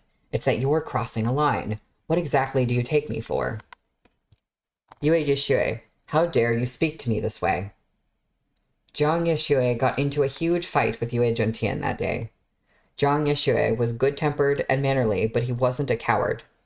Now that he was truly angry, he didn't back down, leaving Yue Zhentian humiliated and breathless with fury. You little beast, he swore, jabbing a finger in Jiang Yishue's face. Your mother said you would take my place, and now I see your greed. Despicable. You wish me ill. You wish your brother ill. You're just like your mother. In the end, the entire manor got word of how father and son, who had long nursed dissatisfaction with one another, went from arguing to trading blows. But Jiang Yishue was young and had no one to lend him support. Yue Zhentian quickly subdued him. The flogger lashed down in a vicious torrent of strikes, scarlet blood flying everywhere. When he heard the news, the young Yue Chunqing dashed over. What he saw terrified him, and he pleaded on Jiang Yishue's behalf. Papa, don't hit him anymore. Don't hit Guga. What do you know? He's the same as his mother. His whip cracked toward Jiang Yishue's stubbornly upturned face. Stop it. A beam of light flashed past, and a talisman overflowing with spiritual energy snapped into a barrier in front of Jiang Yishue. Yue Zhentian was caught off guard. His arm twinged with pain and the whip fell from his numb fingers. He whirled in furious astonishment to find Murong Chuyi stepping through the door, his horsetail whisk in the crook of his elbow, and a sigil at his fingertips, glaring cold daggers at him. Yue Zhentian, haven't you done enough? You? Yue Zhentian's lips were trembling. You're actually siding with this beast? Murong Chuyi helped Jiang Yishue to his feet, then turned and said in a tone low with warning, He is my nephew. If you touch so much as another hair on his head, I won't let you off easy. Thanks to Murong Chuyi's intervention, the fight hadn't escalated further. In the stillness of the night, two people sat on the steps beneath the eaves of the courtyard. Murong Chuyi helped Jiang Yishue bandage the cuts on his hands. The wounds there were deeper than the lashes from the whip. They were from Yue Zhentian's holy weapon. What kind of father used a holy weapon on his own son in an argument? Murong Chuyi worked in silence, then asked a rare question. Does it still hurt? Jiang Yishue didn't answer. When he finally spoke, his voice was low and dull. Before my mother died, she said in less than 20 years, everything I had would become Chunqing's. He paused. But if I told you I'd never thought of fighting Chunqing for the Yue clan, would you believe it? I would. Jiang Yishue didn't think he would answer so quickly, without the slightest hesitation. He hadn't wanted to cry, but upon hearing Murong Chuyi speak with such unwavering certainty, his sorrow and indignance overwhelmed him. He curled in on himself, forehead pressed to his knees, and sobbed in breathless silence. He said, I never wanted to fight for anything. I truly never wanted to be the master of Yue Manor. I don't have that kind of ambition. I've already given up everything I can. Why did he have to take the only thing I have left? The only thing I won't give up. Murong Chuyi sat with him. After a time, he sighed softly and patted Jiang Yishue on the shoulder. But Jiang Yishue's head was a mess. The feelings he'd suppressed for so many years had finally found a ready outlet. He had completely lost control. When he looked up to see Murong Chuyi comforting him, that hidden desire surged out like an uncontrollable tide. Even Jiang Yishue couldn't have said what he was thinking. Or perhaps in that moment, he wasn't thinking at all. By the time he returned to his senses, he had already pressed close to Murong Chuyi and leaned down to kiss him on the mouth. It was such a light touch, like a dragonfly skimming water. Oh, sorry to suddenly stop, but, a dragonfly, I think it's a bamboo dragonfly toy. That's the symbol for this volume. More reasons to have feelings about that. Where was I? It was such a light touch, like a dragonfly skimming water. But he felt as if fireworks were going off in his head. Both of their minds seemed to have suddenly gone blank. Eventually, Wurong Chuyi roused himself, surfacing out of his shock. He shoved Jiang Yishui away as if he'd been stung by a scorpion and jumped to his feet, his beautiful face drained of color. What are you doing? At the expression on Wurong Chuyi's face, Jiang Yishui's spinning head cleared in a flash. He panicked, his face heating as he stammered, Chuyi, Before Jiang Yishui could stand up and explain, Wurong Chuyi skittered backward, staring at him in outrage and disbelief. Xiaozhou, I'm sorry. I was just... Being called Xiaozhou seemed to deal Wurong Chuyi an even deeper wound. The world wobbled before his eyes.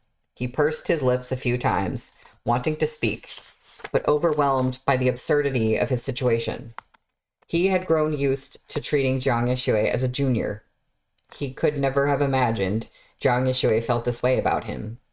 A shiver ran down his spine as icy sweat drenched his back. But he'd just been kissed against his will, no matter how he rebuked Jiang Yishui. It was a pathetic position to be in. Wurong Chuyi's face went white and green in turn.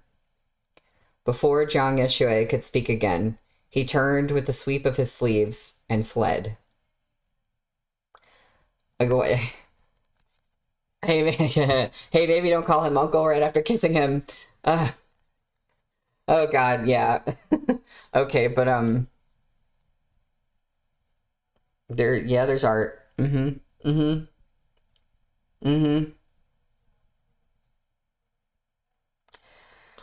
And these chews and their sleeve sweeps. Well, that's the end of the chapter.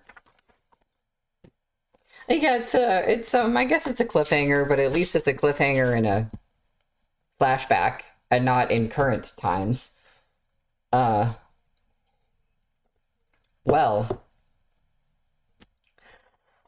again, I'm having that feeling that I wish I could read ahead, but alas, I cannot.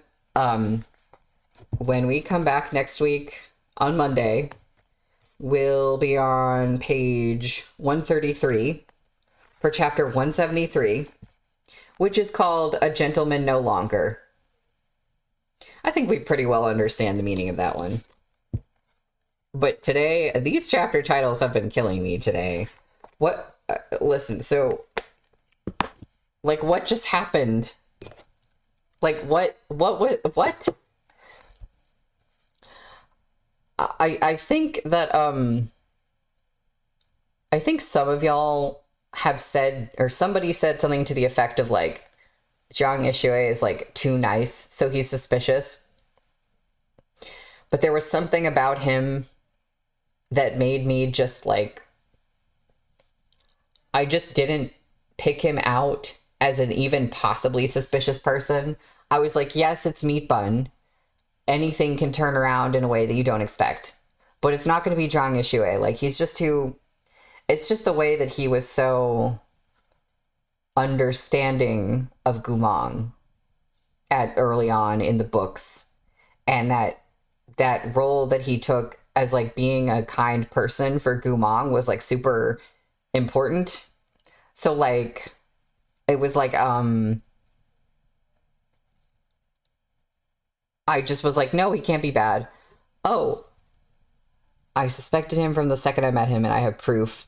Blue, you have proof? Okay. Rumi said the thing about him being suspicious? Do you, like, I'm curious what Rumi said in particular, but hi, Rumi, if you're watching this later. I was, like, not willing to suspect him of anything. Like, it was like, yeah, he's probably not perfect, but, like, he's not doing evil things. But then I saw some people's comments, and, like, no spoilers at all, just, like, predictions and stuff. And then I was just like, I kept being like, no, it's not going to be Zhang Yushui. He's not going to do anything wrong. Nope. The stream where they were on the walnut ship. Rumi said, I don't trust him. I think he's evil. I should, like, I don't know, my evil sensing capabilities in this book, in Remnants of Filth, I feel like they're maybe like a little bit lower than my like sensing abilities for Arha for some reason. Maybe it's because I'm reading it and that somehow puts like a different, it's like a different experience of reading the book when I'm reading it out loud for a stream versus just like reading it along with like other people. I don't know. But I have been like taken for a loop by so many things. Oh, Henry, that has to be painful because it's taken so long to reveal this. We're in volume 6 out of 7. Um, and Blue, you're a rereader, so like, yeah. Ouchies. What was Blue? You were gonna say something about something being similar to Game of Thrones. I don't know. You could tell me now, or you could tell me on Discord, whatever you want to do. But I don't care about, like, I know things that happen in Game of Thrones, kind of, but like, and I don't care at all about spoilers for Game of Thrones. But it's just, it's such a big thing now that I don't think I'm ever gonna like watch it in full. I did know that. Is that what you were talking about? Okay. I was like, maybe it's the incest. Maybe it's that. But then I was like, no, maybe it's something else. My girlfriend was watching House of the Dragon, so I caught a little bit of that too. Uh, yeah, okay. It's just, yeah. Yeah. Yeah. It's not even, I mean, well, I don't know. We still don't 100% have proof. Well, no, at this point, we don't 100% have proof that Yue Jintian is Murong Chuyi's father because some other twist could turn out to be the case.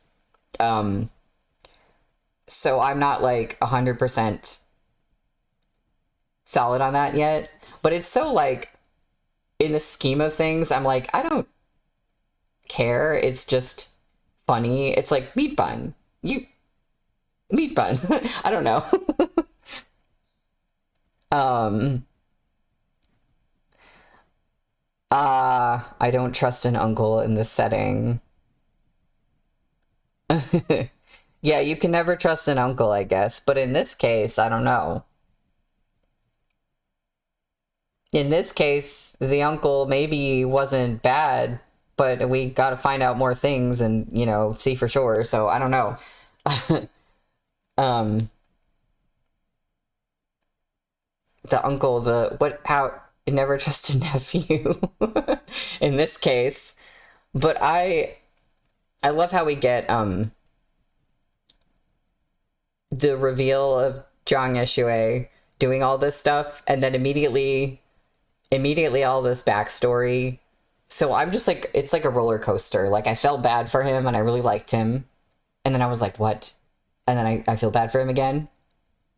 And I guess next week we're going to find out how the heck he got here. So, yeah, that's fun. Well, yeah, I will see y'all next week. I might see some of you tomorrow during our little watch along thing. If I'm free then. But anyway, I'll see y'all next week. We'll find out what the heck is going on, maybe. So bye.